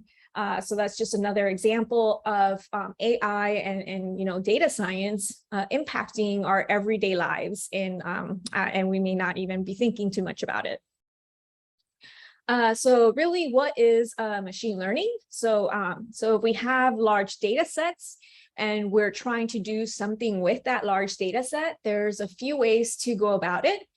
So on the left-hand side here in this cartoon, we have perhaps before machine learning, what we might want to do, or even, the more straightforward way to think about this. So for example, let's say you have some large data set and you want it to, let's say, for example, if I am on Google Maps, putting in a direction to a certain place, I might explicitly encode or tell it what series of turns to take. But with machine learning, we might allow the underlying model to actually make its own predictions just based on the data. So this little cute cartoon here shows on the left-hand side us providing very specific instructions to a computer for some task. And the advantage here would be that a computer might be able to do or perform certain tasks much more quickly than humans can. So for example, in a factory, some sort of robot performing a repetitive task with a set of very specific instructions. But on the right-hand side, this would be more a case where we provide the data to a machine and we tell it what the ultimate outcome is that we want, but we don't give it instructions. And so it actually figures out what those instructions need to be for it to generate that desired outcome from our large data. And so there's a lot of terms that get used sort of interchangeably. In fact, I myself have already used artificial intelligence and machine learning quite interchangeably in this very short talk, or at least in the last few minutes. And I really want to be explicit about what these terms mean. So we have this sort of hierarchy of terms here. And so we first think about computer science as the broader domain that encapsulates everything in artificial intelligence, machine learning, and deep learning. Computer science really focuses on the science of computers. And this could be hardware, so actual storage and, for example, computer chips as well to perform computations, and so on and so forth. And it also includes a software, so whatever program or code is used, and then within that you have your subset of artificial intelligence. And so when we think about artificial intelligence, it's really the study of what is intelligence and how can we generate this intelligence, depending on what we define intelligence as. But how can we allow our computers to have intelligence and to perform tasks independently, ideally without us having to encode all of the very specific instructions. And then within artificial intelligence, we have this idea about machine learning. And it's really a much more focused subset of AI where we're specifically training an algorithm to perform a task without giving it the specific instructions. And so you might think, well, AI and machine learning are very similar, and you would be correct. There's quite a bit of overlap there, but AI can also include a more philosophical thinking, right? Like where you can ask, what is intelligence, and other such questions. So again, machine learning is really focusing specifically on this task of training models to perform some sort of prediction or task or activity without being explicitly programmed. And the definition that was first coined back in the 1950s is listed there on the right for machine learning, where it's really this field of study that gives computers the ability to learn without being explicitly programmed. And then a subset of machine learning is deep learning, and this has been appearing quite frequently in the media, and there's been some pretty impressive results that have been coming out of this subdomain of machine learning. And really, deep learning is just a subset of models within machine learning that are specifically neural networks that have numerous layers built upon them. And so deep learning allows models to learn very, very complex relationships in our data sets. And these are specifically neural network models. And so that's that subset of machine learning. Now, machine learning is not a new topic. It's actually been around for quite some time. So as we saw, ML was actually defined back in the 1950s, and there were quite a few advances over the years, but it's really since the 1990s that we've seen this explosion in the popularity of machine learning, and also especially in deep learning, just within the last decade or so, that we've seen it really become widely adopted and used in numerous fields, and specifically domains like medical science, in the physical sciences, and so on and so forth. And we've been seeing very impressive results from our use of deep learning and neural networks. And so that is very exciting, but also we need to keep various things in mind as we apply these tools, and we'll get into that a bit later in this talk. But I wanted to give just a very high-level overview of the history of machine learning, and I guess more generally speaking, artificial intelligence. And so there have been periods of excitement in the development of AI as a field. And so in the 1950s, we saw a lot of advancements, people getting very excited about the prospect of computers being able to do tasks on their own and have some sort of intelligence. But we were really limited by computers at that time, right? We didn't really have the tools that we have today. And so there was actually a period of time where there was a lack of development in AI. And so that we call the AI winter in the 1970s. So there was a lack of funding and suddenly a lack of enthusiasm for the science of AI. And while people continued working on it, it wasn't as exciting perhaps as it was in earlier years. And then there were some advances that were made in the 1980s where people got excited again and more investments were made by funding agencies for research in AI. But again, they hit a wall with a lack of computational advances to do certain things that, they were promised could be done. And so we hit a second AI winter in the 1990s, where again, there was a lack of funding and some of the excitement was perhaps suppressed or diminished. But then we have reached the point where we are right now. Since the year 2000, just about, where we saw a lot of advances. And so one of the big advances that has occurred includes the creation of GPUs, or graphics processing units. And we can actually thank gamers for that advancement. So for very high resolution images that are generated when you're playing, for example, a video game, there was a need for faster processing of these images and so on. And so they actually created GPUs, and it turns out that GPUs are also highly effective for deep learning models or neural networks, and for performing those calculations and training our models. And so that actually also enabled us to generate deeper and bigger neural networks that have really pushed the science forward in computer science applications, like in classification of images, for example, of cats and dogs. And it turns out that a lot of those advances also can be, we can take advantage of those advances in other domains as well, like in the physical sciences. There's also been a big push for open science or open source software, where we can turn to each other and into a community of software engineers and programmers and build upon software products together. And that allows us to make progress as a field much more quickly. So for example, I am an atmospheric scientist. I don't have a computer science training, but thankfully a lot of the deep learning tools exist in open source. And so I actually can go and use someone else's neural network model software and apply it to my own questions.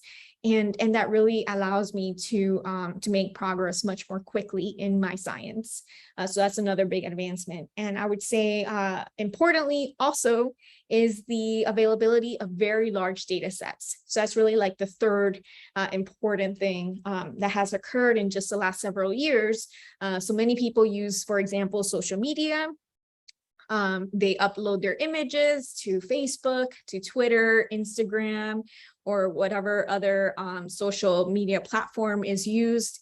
And these images are out and available on Google or whatever online resource there is, and suddenly we have very, very large data sets of images and texts and blogs and etc. And so these images and data sets have actually been labeled and are very high quality.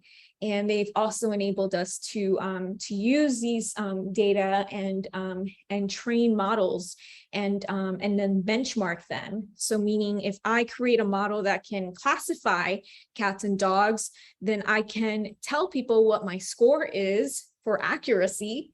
And then someone else can come along and try to beat that score of accuracy. And so that allows further development as well in terms of models that we are using for machine learning and continuing to push the field forward. So it's really, again, these different advances, including large data sets due to the internet and many other platforms that we're using on the internet to share data with. And also GPUs that have enabled us to perform calculations much more quickly, and also just us being able to benchmark these models. So all of these things have come together along with open source software and really allowed us to generate and train neural networks and create some very exciting advances in the science of machine learning and specifically deep learning. So one subset of neural networks and deep learning that has reached or has provided a lot of excitement are convolutional neural networks. And so there's actually an image of an example of one on this slide. And so really the point here that I'm trying to make is that convolutional neural networks are a type of neural network that can also take in images, and we can learn different type of features within our images. And that has also enabled us to really extract a lot more knowledge from our data. It turns out that with GPUs, we can also perform these calculations much more quickly than we could otherwise with more traditional hardware products.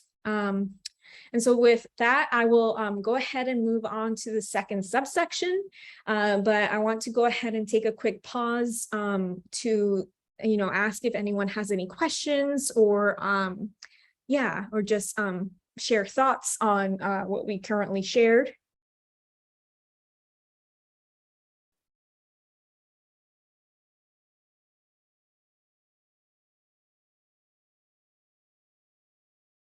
And John, I don't know if you have been doing this where people can ask questions in between. Yes, they can ask questions. Most of the time, they will put it in the chat area. Oh, okay. But I don't see any question there. If anyone has any question, comment, feel free to go ahead and ask. Okay, and I'll take a quick water break while we wait.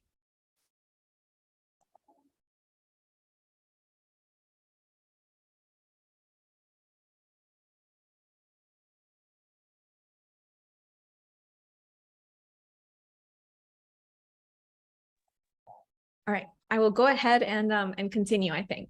Yeah? Yeah, go ahead, yes. Okay, great. And so now I'll go ahead and share some examples of applications of machine learning to the physical sciences. And I really want to share first some overarching principles, right? So a lot of machine learning tools and especially deep learning have been initially developed within the computer science domain, where the task is performing some task better and better. And this task can be as simple as classifying cats and dogs, or as complex as developing a self-driving car that is going to be moving and making decisions in real time, and trying to distinguish between a road and a lane in that road, and perhaps a tree and different objects that are in its field of view. But when we think about the physical sciences, really, we need to think about other principles that are really important to incorporate in data science, or specifically in machine learning.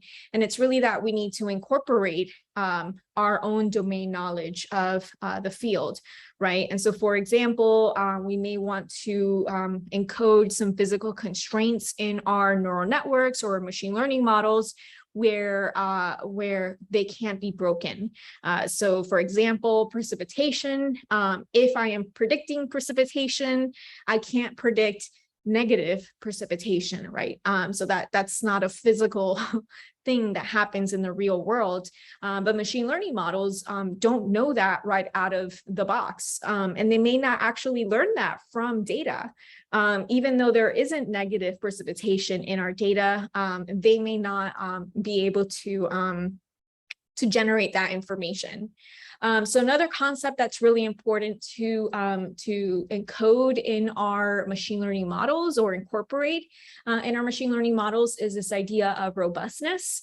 So for example, if I am training a model, and using data from the current climate in a changing climate, where we're seeing warming temperatures and heavier precipitation, this model may not be able to extrapolate into a future climate where these extremes are occurring, right? So if it's never seen a certain event in its data that was used for training, it may not be able to predict that with skill. And so really thinking about how robust these models are to data that they haven't seen before, it's really, really important. And then lastly, another principle that we need to think about with interpretability or explainability in AI is this idea that we want to make our models transparent, right? So oftentimes machine learning models and especially neural networks are called black box models, where we don't really know why they made a prediction. So a neural network has a bunch of layers with a bunch of neurons. It seems really like black box, where we don't know how it made a certain prediction and how it was able to do that so skillfully.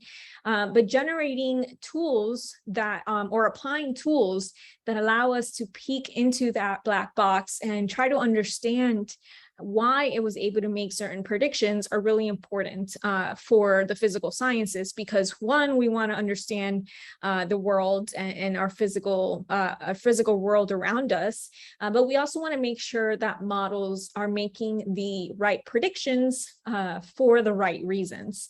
And importantly, if they make an incorrect prediction, we also want to understand why that happened.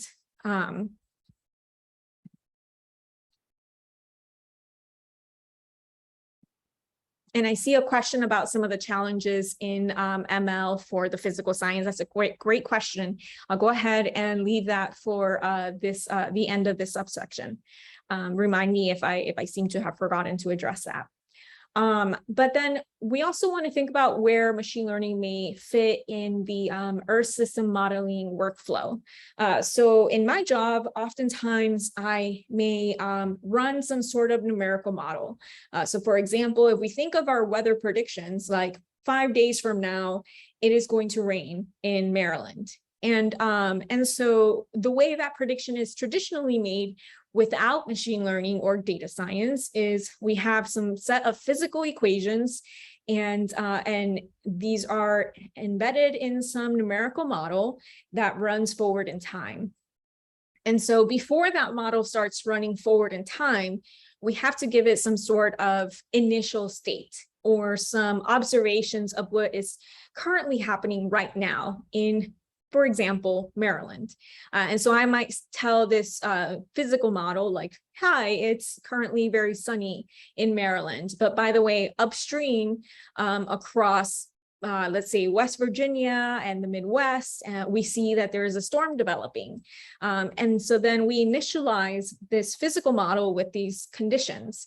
And then that model is run forward in time. And so perhaps what's happening across the Midwest will be inputted into numerous physical equations.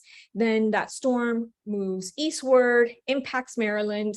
And then 5 days later, we have our prediction output from this physical model telling us that it's going to rain in Maryland. And so that's really traditionally the workflow for atmospheric scientists if we step back and try to forget about machine learning and data science for a moment. And then this physical model would give us some sort of output, some sort of prediction, which the prediction in this case, or this very general example, would be it's going to rain in Maryland. And so machine learning or even just, general data science can be used in each of these different steps. So for example, if we are initializing some sort of physical model and we're using some observations, those observations very likely have limitations. And so there may be fewer observations over the Appalachian Mountains, right? So yes, we have satellites, but satellites can't really see through clouds. We don't have weather stations as equally spaced over mountains. And so anyway, so we may run into a limitation with our observing systems. And so we can actually use data science to try to either remove those biases or figure out which observations are incorrect. And so here I'm providing an example paper that recently came out on using deep learning, so neural networks, to perform quality control of observations. And this is even before running the physical model. Then we can think about running this physical model forward in time. But when these physical models are running, they can't perform calculations on for every single physical process occurring in the Earth system. So for example, there are clouds. Clouds are extremely complex. We don't have observations down to the micro scale or molecule level. And so this brings up some issues in our predictions and biases with our physical models. And so for example, one example of an application of machine learning could be to learn what a typical prediction would be with the micro scale, and it can help us generate this much more skillfully. It's also really expensive to run some of these very small scale processes accurately in physical models. And so machine learning or data science can also be used to reduce the cost of high performance computing. So that's what HPC stands for there in that slide. So in other words, we can accelerate the computation of our physical models with machine learning, which of course is very advantageous because then we can run more realizations of our physical models to try to get an understanding of uncertainty in a future prediction. So for example, if I run a physical model 5 times and each of the 5 times it tells me it is going to rain in Maryland, I probably have more confidence that this prediction is correct than if it output different predictions for that same lead time. And then we can also use machine learning after a physical model is run. And so this is often where I focus my efforts. So I'll have run some physical model, and then I have a lot of output. So much data. There's lots of variables that are output by physical models. There are numerous centers like NASA, NOAA, where I also have an affiliation, NCAR, and then that's just in the US, right? Then we have international entities that have their models as well. And so we have a ton of data, both in terms of physical models and also observations that is really overwhelming and makes it really difficult for us to find a signal that we may be looking for. And this is really where data science is so incredibly useful for us. And I do have 3 different examples of machine learning for Earth system modeling, but I think given the time that I'm looking at the clock and I still have quite a few slides, I'm going to actually go pretty quickly through these and just kind of give a very high level overview. And so here, the first example that I had outlined included using a type of machine learning where we actually don't give it the answers. It's unsupervised, meaning I just give it data and I let the machine learning model find patterns in data. And so I wouldn't really focus on like Antarctic polynya development and the science behind that, really just thinking about one way that we can handle our data, right? So I can give this, in this case, it's a self-organizing map, but there's many types of unsupervised learning tools out there. So we just give it data, and then we let the specific machine learning model just separate those different patterns that it sees over and over, so with some repetition in our very large data set. And so what we were able to do here was uncover different sea ice patterns in sea ice patterns off the coast of Antarctica. And this is important because we were actually then able to see how these patterns were changing over time, and what our climate models were predicting could happen by the late 21st century. And so this is, again, just a different way to think about data science. We can just give it data, and give a model data, and let it uncover these patterns on its own. So this is unsupervised learning. Another application is in a more supervised sense, where we have our data split up into classes. So a very simple example that I've already brought up involves the classification of an image that has a cat or a dog, right? So this is a really simple 2-class problem. Lots of photos, they have an animal in it. It's either a cat or a dog, and we let a machine learning model learn what the different features of cats and dogs are to make that prediction. In this case, it's supervised learning because we already know the answer. We as humans know if the image is a cat or a dog. And so we give the machine learning model the answers, and then it's able to learn and sort of study. This is an image of a dog, this is an image of a cat, and so on and so forth. And over time, it's able to learn these relationships. And you might say, well, why would I want to do that if I already know the difference between a cat and a dog? The point there being that this can be automated and done much more quickly by a machine learning model in the end. And then that would ultimately lead to things like self-driving cars if it can be done with sufficient skill, because, for example, that algorithm would be able to distinguish between different features in its field of view. And there's, of course, many other applications. Now, in the physical sciences, I have used the sort of classification process by taking output from our numerical model of storms. So here we have a very organized thunderstorm on the top and a very disorganized thunderstorm on the bottom. And so I essentially told it, hey, this top storm is more likely to produce severe hazards like tornadoes and large hail. This one on the bottom is not. And so essentially this convolutional neural network can look at these images of storms, and because I gave it the answers already to certain storms, it can generate some sort of class prediction.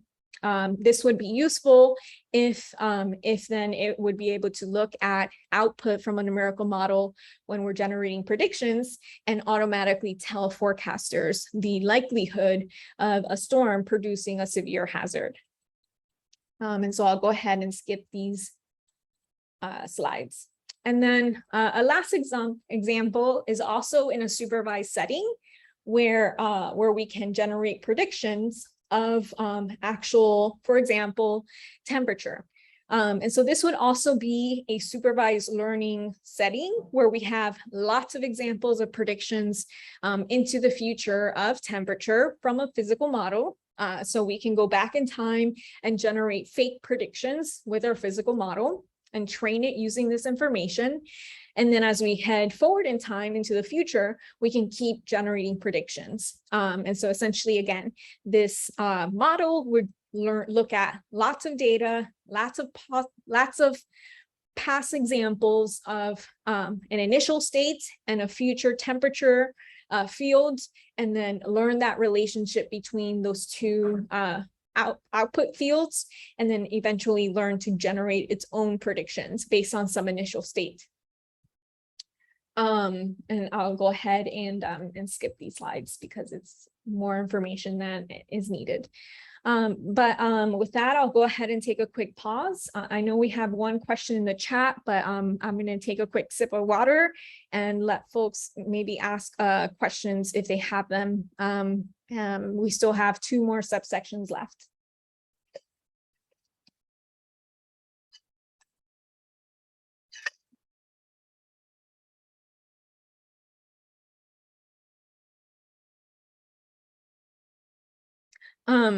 All right, so I'll go ahead and take this first question, which is, what are some of the challenges you've observed applying machine learning to the physical sciences? And I will say, yeah, there are quite a few challenges that I've come across in the physical sciences with machine learning. And I'll actually go ahead and share some slides from the past that I didn't really get to dive into.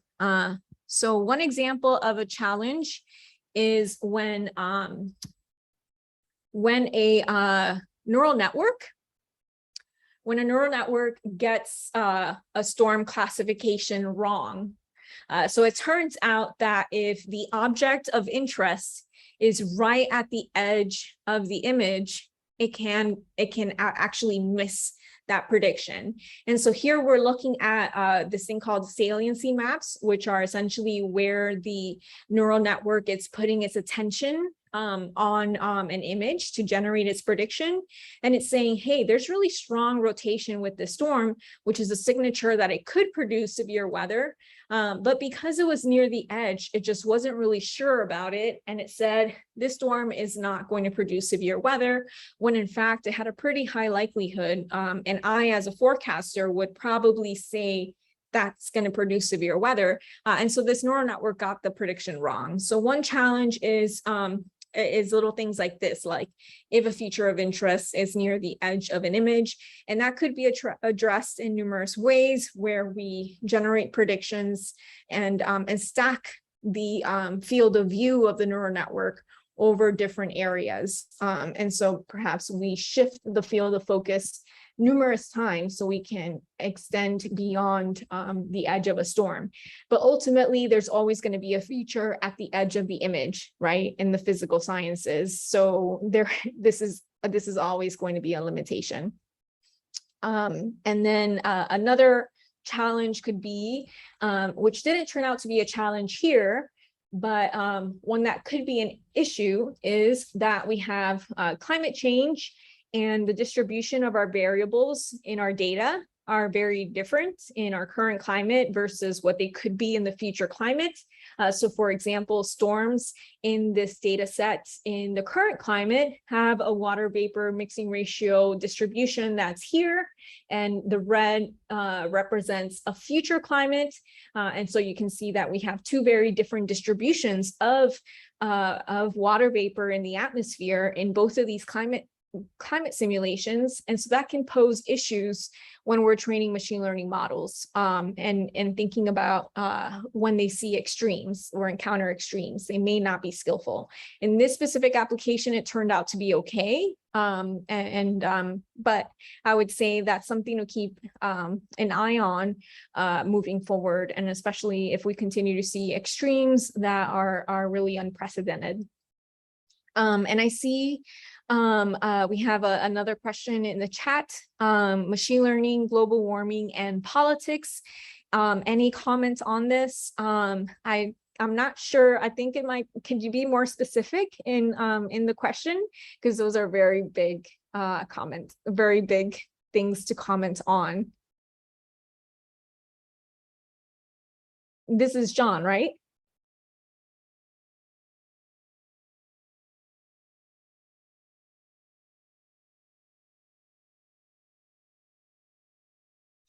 Okay, I guess just a very quick comment could be, we're using machine learning to uncover patterns in our data, and hopefully we could make more confident statements about our changing climate.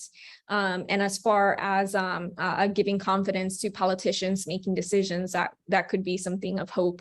But I think I will leave that there. I think there are lots of ways we can explore that discussion. It would certainly be very, very interesting. And maybe if we have time at the end, we can go ahead and discuss that. But I do want to move on. Oh, I see one more. Is there significance to geoengineering and contrails that affect climate? I can comment on geoengineering. So actually I do work on a project where we're looking at model simulations of stratospheric aerosol injections, where we try to keep the global temperature at a constant level. So try to reduce global warming as a result of humans not reducing emissions. So if humans don't reduce emissions, the global average temperature will continue rising. And unfortunately, we could be in a situation where we may need to do geoengineering. And so I would say, hopefully we don't reach that stage where we are applying changes to the world that may be potentially irreversible. And hopefully we're able to control emissions. And a lot of these experiments that we're running with numerical models are subject to limitations in numerical models, right? If ultimately we do end up performing some sort of experiment on the Earth where we have to release aerosols into the stratosphere to reduce incoming solar radiation, that could have a number of unintended consequences that we may not have represented in our numerical models. And so I think that's a sticky topic, and it is important to try to understand what could happen if we were in a situation where we had no other option but to resort to geoengineering. So it is, I think, an important topic to study for sure, given that emissions are still a very big issue, and it doesn't seem like we're reaching global consensus on this topic. Regarding contrails, I would say there's quite a bit of misinformation on the internet, unfortunately, and I would say perhaps we're in a misinformation epidemic where there is this idea that contrails are sometimes, at least the narrative sometimes that I've come across is that contrails are chemicals being released by some sort of entity, whether it's governmental entity or otherwise. That's not really the case. Airplanes going through certain atmospheric conditions will generate these plumes of disturbed moisture. And I don't think that's necessarily what is more conspiracy theory based on contrails and geoengineering. But geoengineering itself, is a field of study, and unfortunately something that we may need to consider in the future if things don't change and continue. We see continued warming. So I'll go ahead and start the next subsection, which is, and thank you all so much for your questions. This is really great. I really appreciate it, and please keep them coming. So the next subsection is the intersection of physical science data with social science. And I bring this up because it really leads us into our last subsection about environmental justice and also climate justice. And so here, I bring to your attention this recent paper that was published actually earlier this year, 2022, in environmental data science. And so its title is Why We Need to Focus on Developing Ethical, Responsible, and Trustworthy AI for Environmental Science. And so they provide numerous examples where we have the intersection of social science or humans and the physical sciences. And so it turns out that an observation that is for a physical science variable actually is influenced by humans.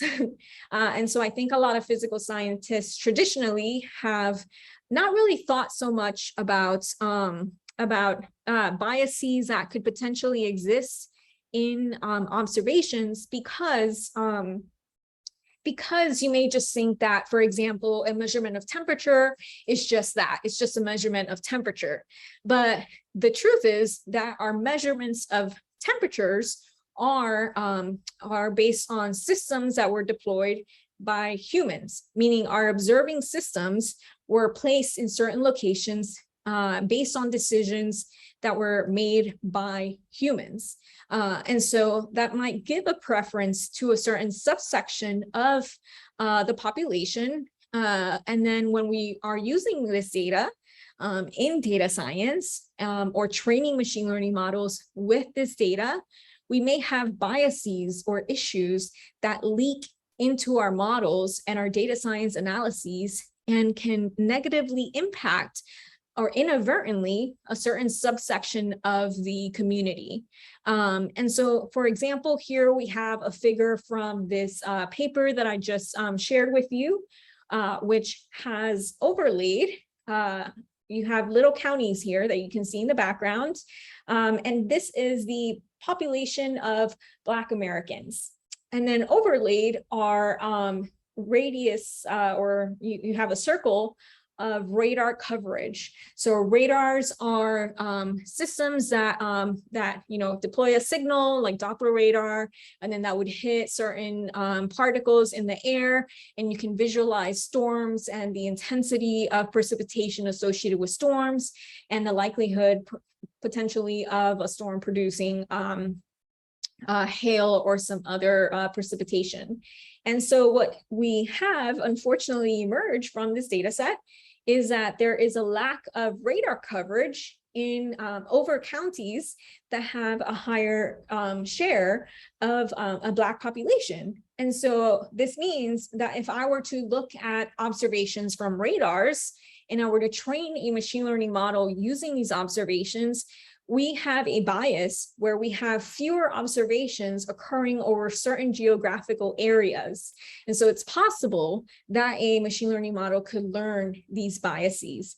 And so it's really important to be aware of this intersection of the physical sciences, which are just observations of some temperature, precipitation, or whatever other physical variable, and how that observation could potentially be impacted by decisions that humans have made in the past.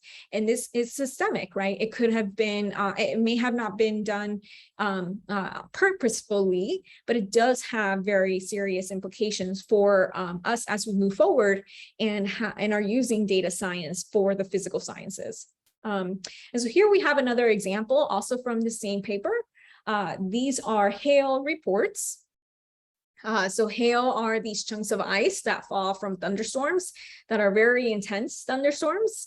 And so the way that hail is reported is that it has to be seen by someone for it to be reported, right? So I need to actually see a hailstone, estimate the size of that hailstone, and let the National Weather Service know that I saw a hailstone come out of this thunderstorm, and it was approximately this size. Well, it turns out that most hail reports follow roads. So this makes sense, right? Because out in a field in Kansas, there's likely no humans over certain areas. And most humans are going to be traversing over roads when they're outside and will actually encounter hail. So this means that when we take our reports of hail, so we have a large data set dating back to the 1950s of hail reports.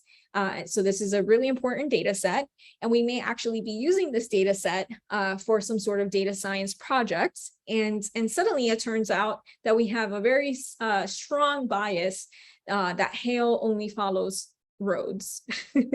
And so this would be something really important to keep in mind if we're generating some sort of predictive model. Again, the bias being that hail only occurs over roads and really is going to be limited to places with more dense populations. And likewise with tornadoes, we also have a bias. It's not as strong as hail for roads, but it is going to be subject to population biases, where the greater the population of a city, the more likely it is that they're going to report that a tornado happened. Other potential sources of issues in our data sets for the physical sciences include wind speed reports. So thunderstorms that produce strong winds.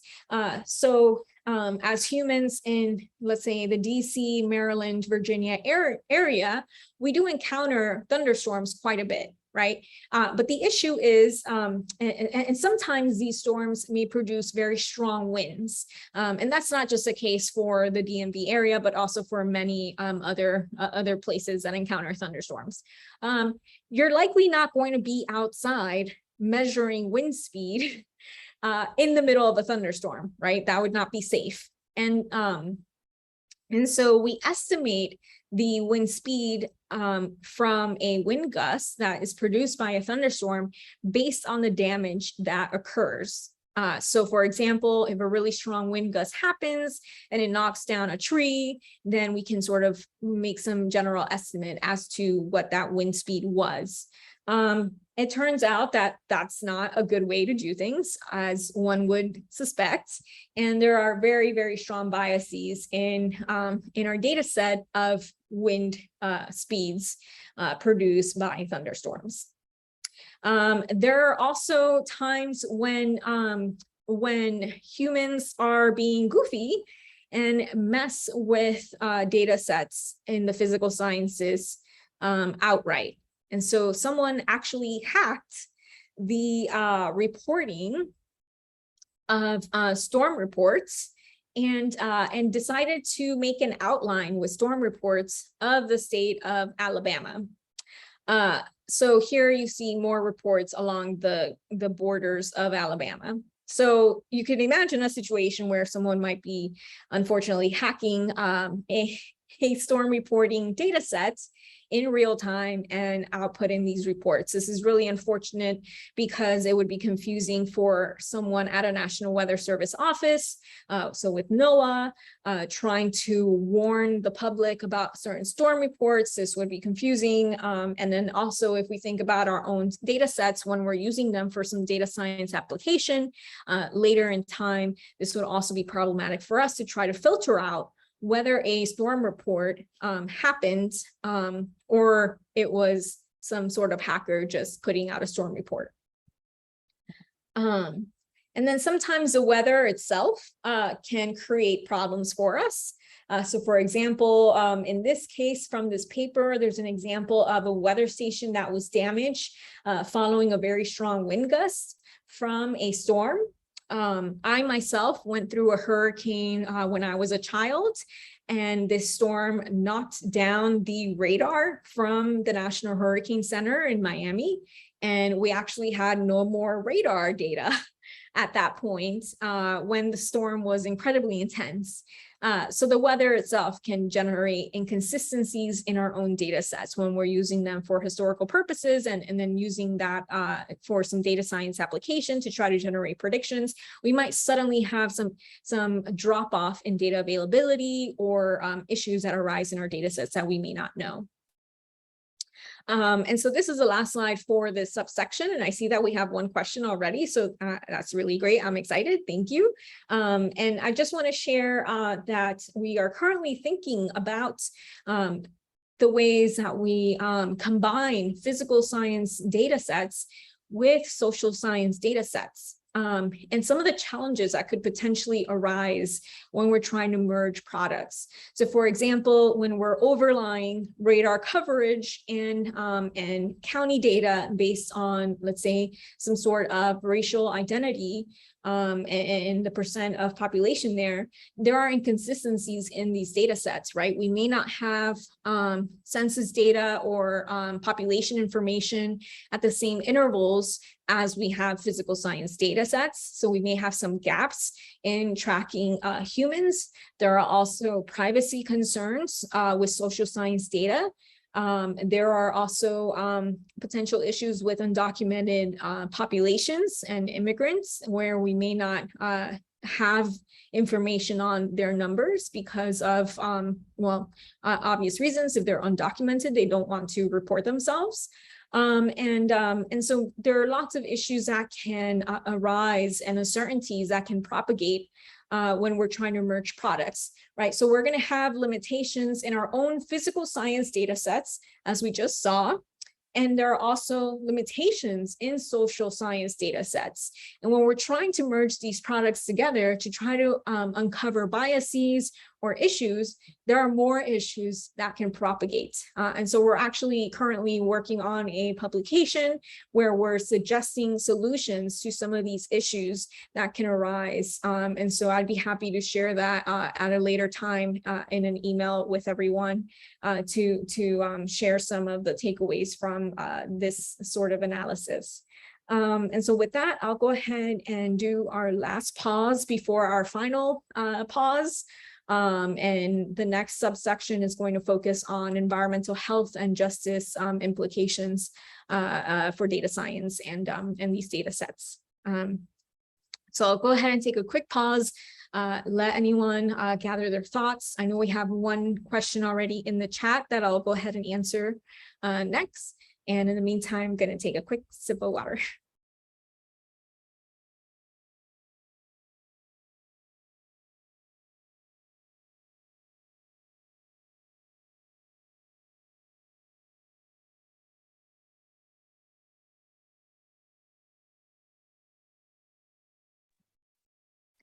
Great. So I'll go ahead and take the question that's in the chat right now, which is, how is urban expansion or industrialization factored in?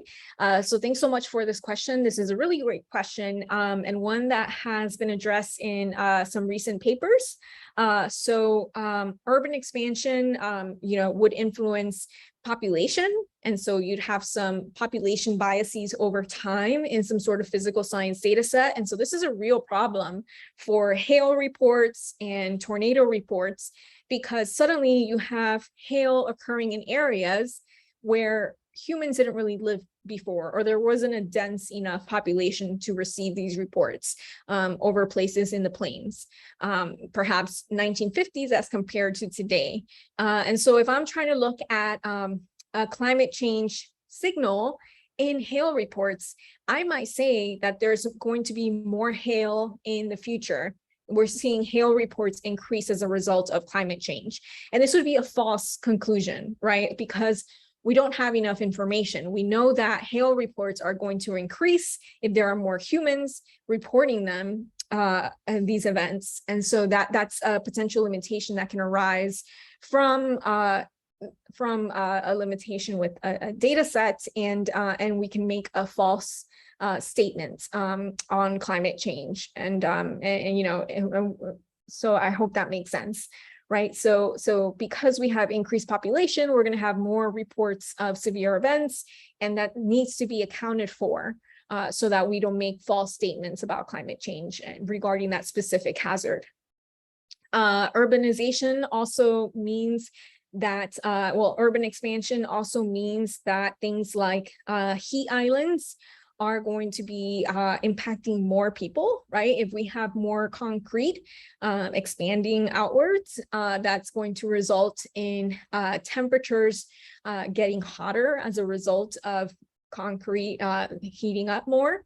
And that means also that at night, temperatures will not be cooling as much. So it has some real serious health implications, especially for vulnerable populations that may not have access to air conditioning or that may experience power outages, right? So we're going to see a change and increase in our energy demands because more people are going to need AC and other power supplies for longer periods of time or more frequently. And we may not be prepared for those demands. And we've seen issues in California already where we've had heat waves and the concern of power outages and potential call for possible rolling blackouts to account for the added energy supply. We've also seen energy supply issues in Texas, where during the cold events, cold air outbreaks, suddenly being very extreme, more people need heat, and the energy demand was just too high, and there were blackouts as a result. And so you can imagine the downstream effects of that means perhaps people had issues with their home and plumbing plumbing freezing, or unfortunate health implications as well from those cold nights. And this is a very serious environmental justice issue, because unfortunately it's usually underserved populations that experience the brunt of these issues and struggle with recovering from them down the road. So I hope that helped with that. So how that would be factored in would be, normalizing for population increases. It would mean having to actively think about this and restructure your data sets so that that bias is not as strong. So with tornadoes, instead of thinking about the number of tornadoes, which would have a very strong population bias, we think about tornado days. So on that day, was there a tornado? And then you simplify the problem to a yes or no binary classification. And that really reduces your population bias, because even if there was a very low population, if there was a tornado, more than likely at least one person reported it. And so then suddenly you have a yes for that tornado day, and that tornado day would still be just one in the future when you had a higher population density over more areas.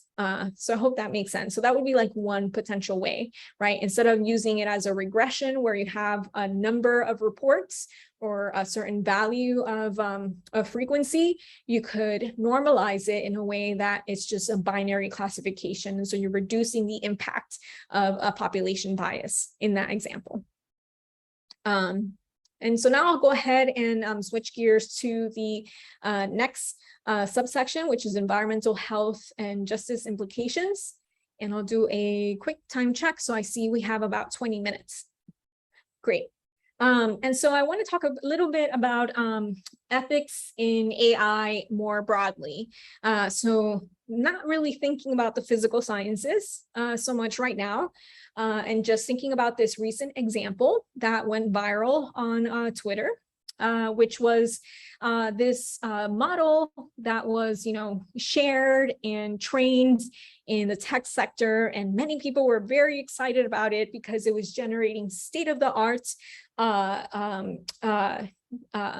conversions of images that had very coarse pixels and making it very high resolution. And so unfortunately, whatever data set was used to train this face depixelizer model did not have very many examples of Black humans. And so that means that when a photo of Barack Obama, or at least many of us could likely tell that this image on the left-hand side is Barack Obama, when this image was fed through this face depixelizer neural network, and then an output was produced by this model, suddenly Barack Obama was no longer Black. And so the question is, okay, well, what happened? And so it turns out that there was a racial bias in this face depixelizer, because unfortunately the training data did not have a certain subset of the population represented. And so these things can really propagate and create a justice issue more broadly, right? So we're not representing subsets of the population in our data sets. Our models are not going to learn that, and suddenly we're going to have these biases that are propagating and resulting in unforeseen issues. So this was, of course, very embarrassing for the creators of face depixelizer. I believe it was addressed eventually, and thankfully there is more awareness of these issues. And if we don't have a certain subset of the population represented in our data sets, that is incredibly problematic. And there are many, many examples where this has actually occurred and is evident in the tech sector. And so now we can think about, well, okay, many physical scientists have said, well, we're just dealing with temperature and precipitation and whatever other physical variable. So we don't really have to think about these issues. Well, of course, that's also wrong.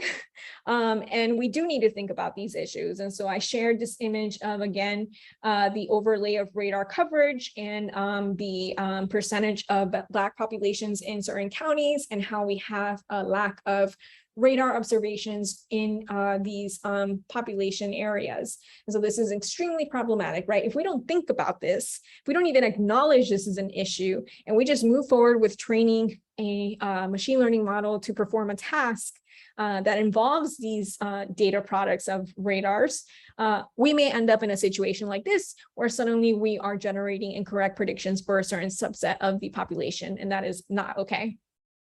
And so actually at Howard University, Professor Amy Quarkum, who is a social scientist, is leading a project on pathways to mitigating biases in environmental science data sets for marginalized communities.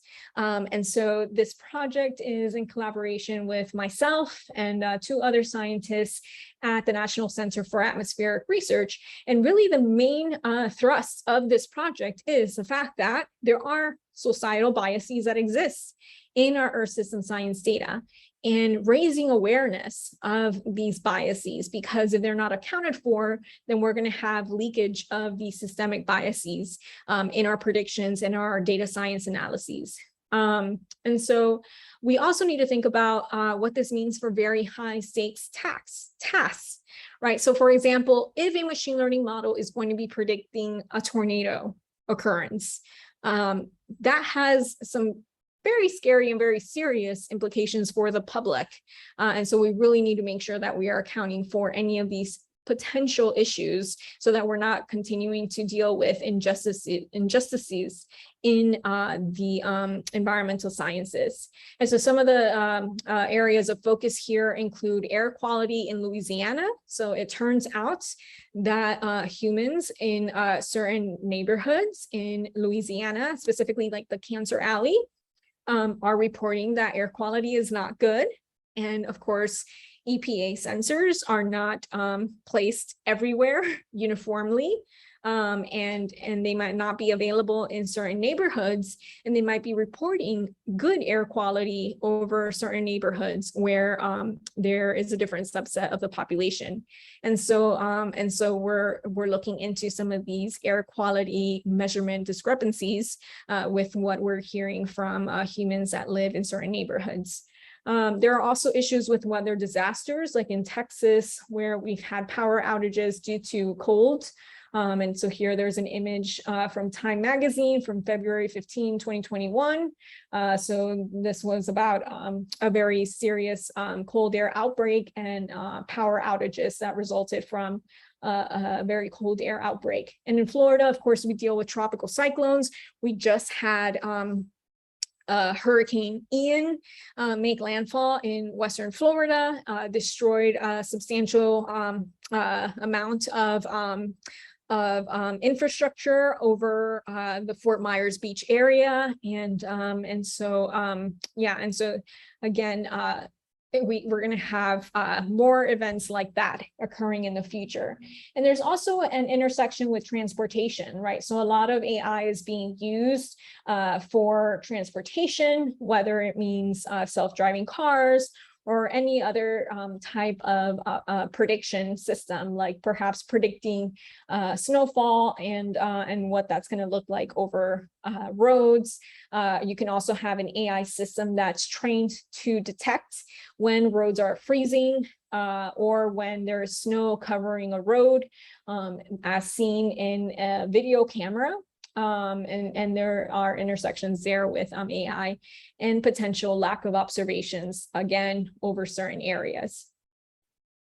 And so here is an example of a hurricane that made landfall over Louisiana in a few years ago, and actually ended up producing extreme precipitation even up into the Northeast. This is an image of Jersey City in New Jersey, where you had a lot of precipitation, and this occurred during rush hour, so many cars were stranded on roadways as a result of precipitation. And oftentimes you'll hear in the news things like, oh, we did not know that this was going to happen. But indeed, we did have some predictions suggesting this. There are often also breakdowns in communication, or simply humans can't really take off from work as a result of a chance of flooding, right? If you have to go to work, which are more likely certain populations of humans that are subject to have to go to work in person, we're going to be disproportionately impacted by some of these issues in society, and we're going to be exposed more to certain extreme weather events. So this is really why it's just so important to think about this intersection between social science and the physical sciences, and any potential limitations that could be present in our data sets, and any assumptions that we're making about humans. So for example, with Hurricane Ian in Fort Myers, there were lots of people complaining about that, like, why were folks not evacuated in time, and blame was passed around even to meteorologists for not making forecasts far enough in advance. And so eventually folks just kind of pointing fingers at each other. But at the end of the day, certain subsets of the population may not be able to evacuate, right? Like for a low chance of worst case scenario, right? So that's a big disruption to your life. And it's really easy after the fact, after an extreme event, to say, why did you not evacuate, right? And pass the blame around. And so here are just some points made about Professor Quarkung's project from Howard University. And, you know, there's lots of benefits to thinking about how these biases can be present in our data sets. So we can, you know, provide a service to underserved communities and really bring to light to data scientists who understand how AI can potentially disadvantage certain communities if we don't account for these biases that exist. And I think really importantly, also thinking about how anecdotal knowledge, so like I mentioned with Cancer Alley and certain neighborhoods and communities, you know, discussing air pollution not matching what EPA sensors are saying in other communities that are nearby, you know, trying to reconcile those inconsistencies between what we're hearing on the ground and what we're seeing in our physical science data set.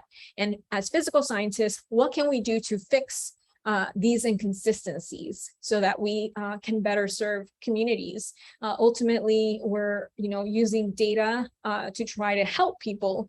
We want to make sure we're not propagating issues in our analyses by not thinking about them or accounting for them. There are lots of challenges with doing this, though. Right, one of them is challenging Earth scientists to think about social issues. Many Earth scientists are just focused in the physical sciences, and not really thinking about that intersection with humans. And even though humans are very much a very substantial portion of the physical system in Earth science, and making active modifications like through urban expansion or other ways to the Earth system. And so observing reliable observations at very local scales is also very challenging, right? We can't actually deploy radars everywhere because it's cost prohibitive, but maybe making recommendations to entities that make these decisions for future radars or weather observing systems to actually place them in locations where we have you know, underserved communities and where we have a lack of observations. So over here we can see again another overlay of a Texas map of Black or African American populations, and those are indicated in the first layer, and then the second one has radar coverage, and again we have a lack of representation there, or our lack of coverage over certain communities.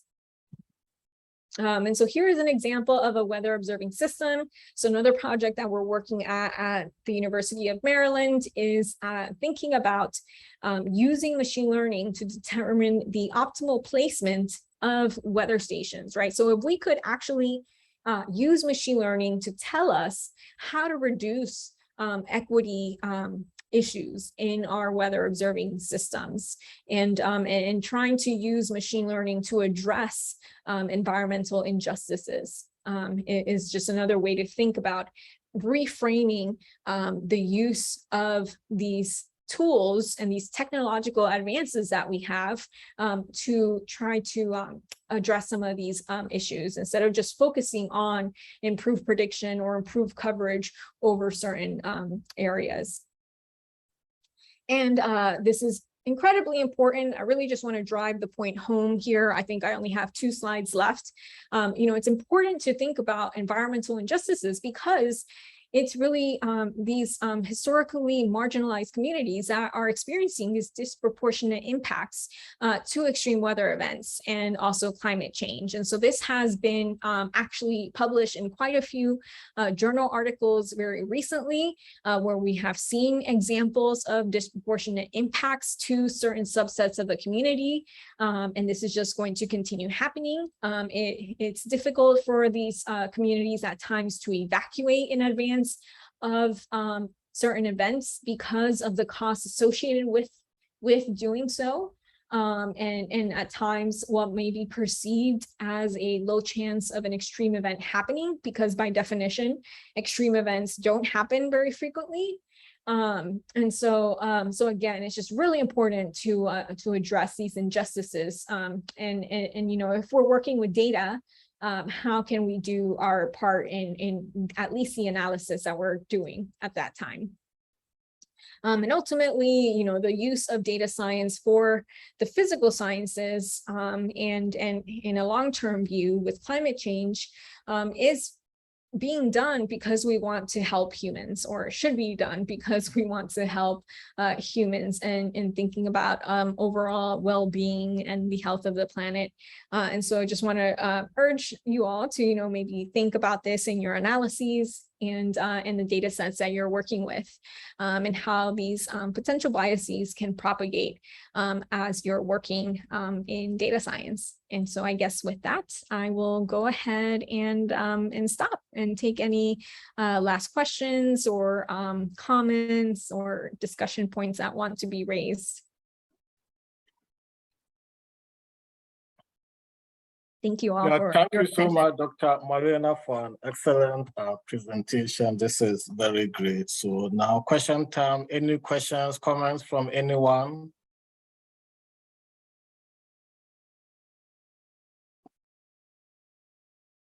You can speak it out or you can type it in the chat area.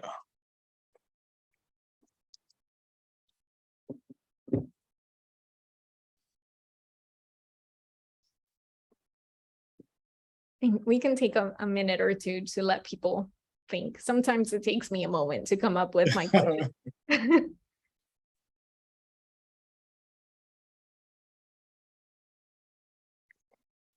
Okay, so we have one in the chat. So there clearly may not be a way to eliminate all bias. However, do you have any additional recommendations or best practices we should follow to ensure we are as ethical as possible? I'm hearing the awareness of the problem is the first step, but curious of other suggestions you may have or thoughts. Thank you so much. Right. Yeah. So raising awareness is an important first step, but being aware of the problem, then you have another problem, which is, well, how do I address this, right? How can I move forward with my analysis and to try to not abandon the project I'm working on? And so I think the earlier example I gave of addressing population biases in severe weather reports is one that could be used in other applications. So for example, if I'm seeing more reports over time, decade after decade, and I know it's very likely correlated with increasing population over that region, then I can, instead of treating this as a regression problem or looking at the raw numbers of a report, deal with this in a more of a classification setting. So I can say, on this day, was there a tornado or not? And just continue doing that over time, so that my data set, I'm converting it from raw numbers of a report to just a yes or no, was there a report in that region? And so that really helps address this increasing trend. So this is something that we do very often for hail reports, tornado reports, and so on. I would say for other possible suggestions, when we're, for example, training a machine learning model to make a prediction over an area, it would be trying to ensure that it is not so geographically aware. So maybe like if I'm looking over the Southeast US, I know there are gaps in data over certain areas and not gaps in data over certain areas. Maybe I would reduce my spatial model to just focus over radars and only focus on those data sets, so that it doesn't learn the areas where there are lack of observations, if that makes sense. Trying to think about doing data augmentation, where we perhaps like rotate our images or expand the size of our data set using some of these like artificial data set growing techniques, or data augmentation is also useful to try to make our models less sensitive to spatial locations of things in an image of observations, if that makes sense. So try to make it more robust to small features in our data set, so it doesn't like learn too much of very specific areas, and we make it less sensitive in that way. So that would be another way. And then I think I'll leave it at that for those two. And I think this is a very active area of research, right? We don't have all the answers yet.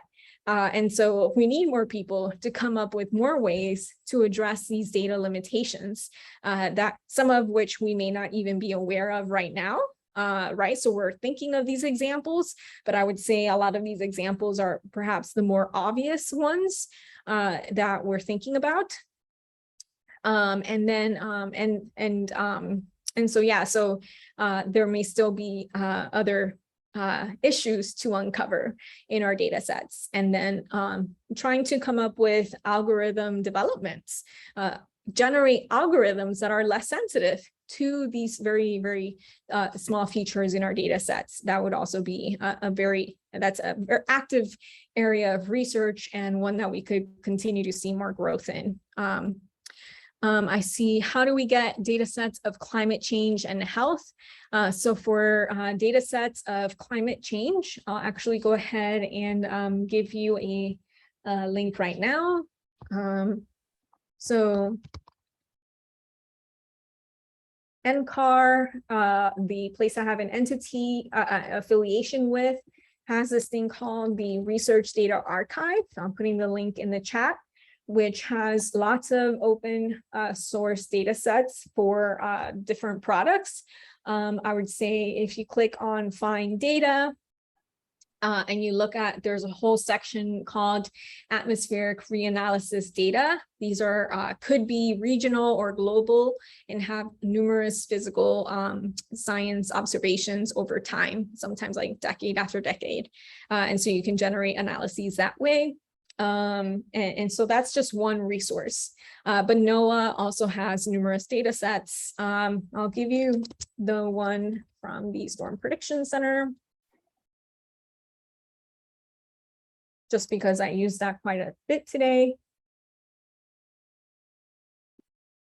in my example.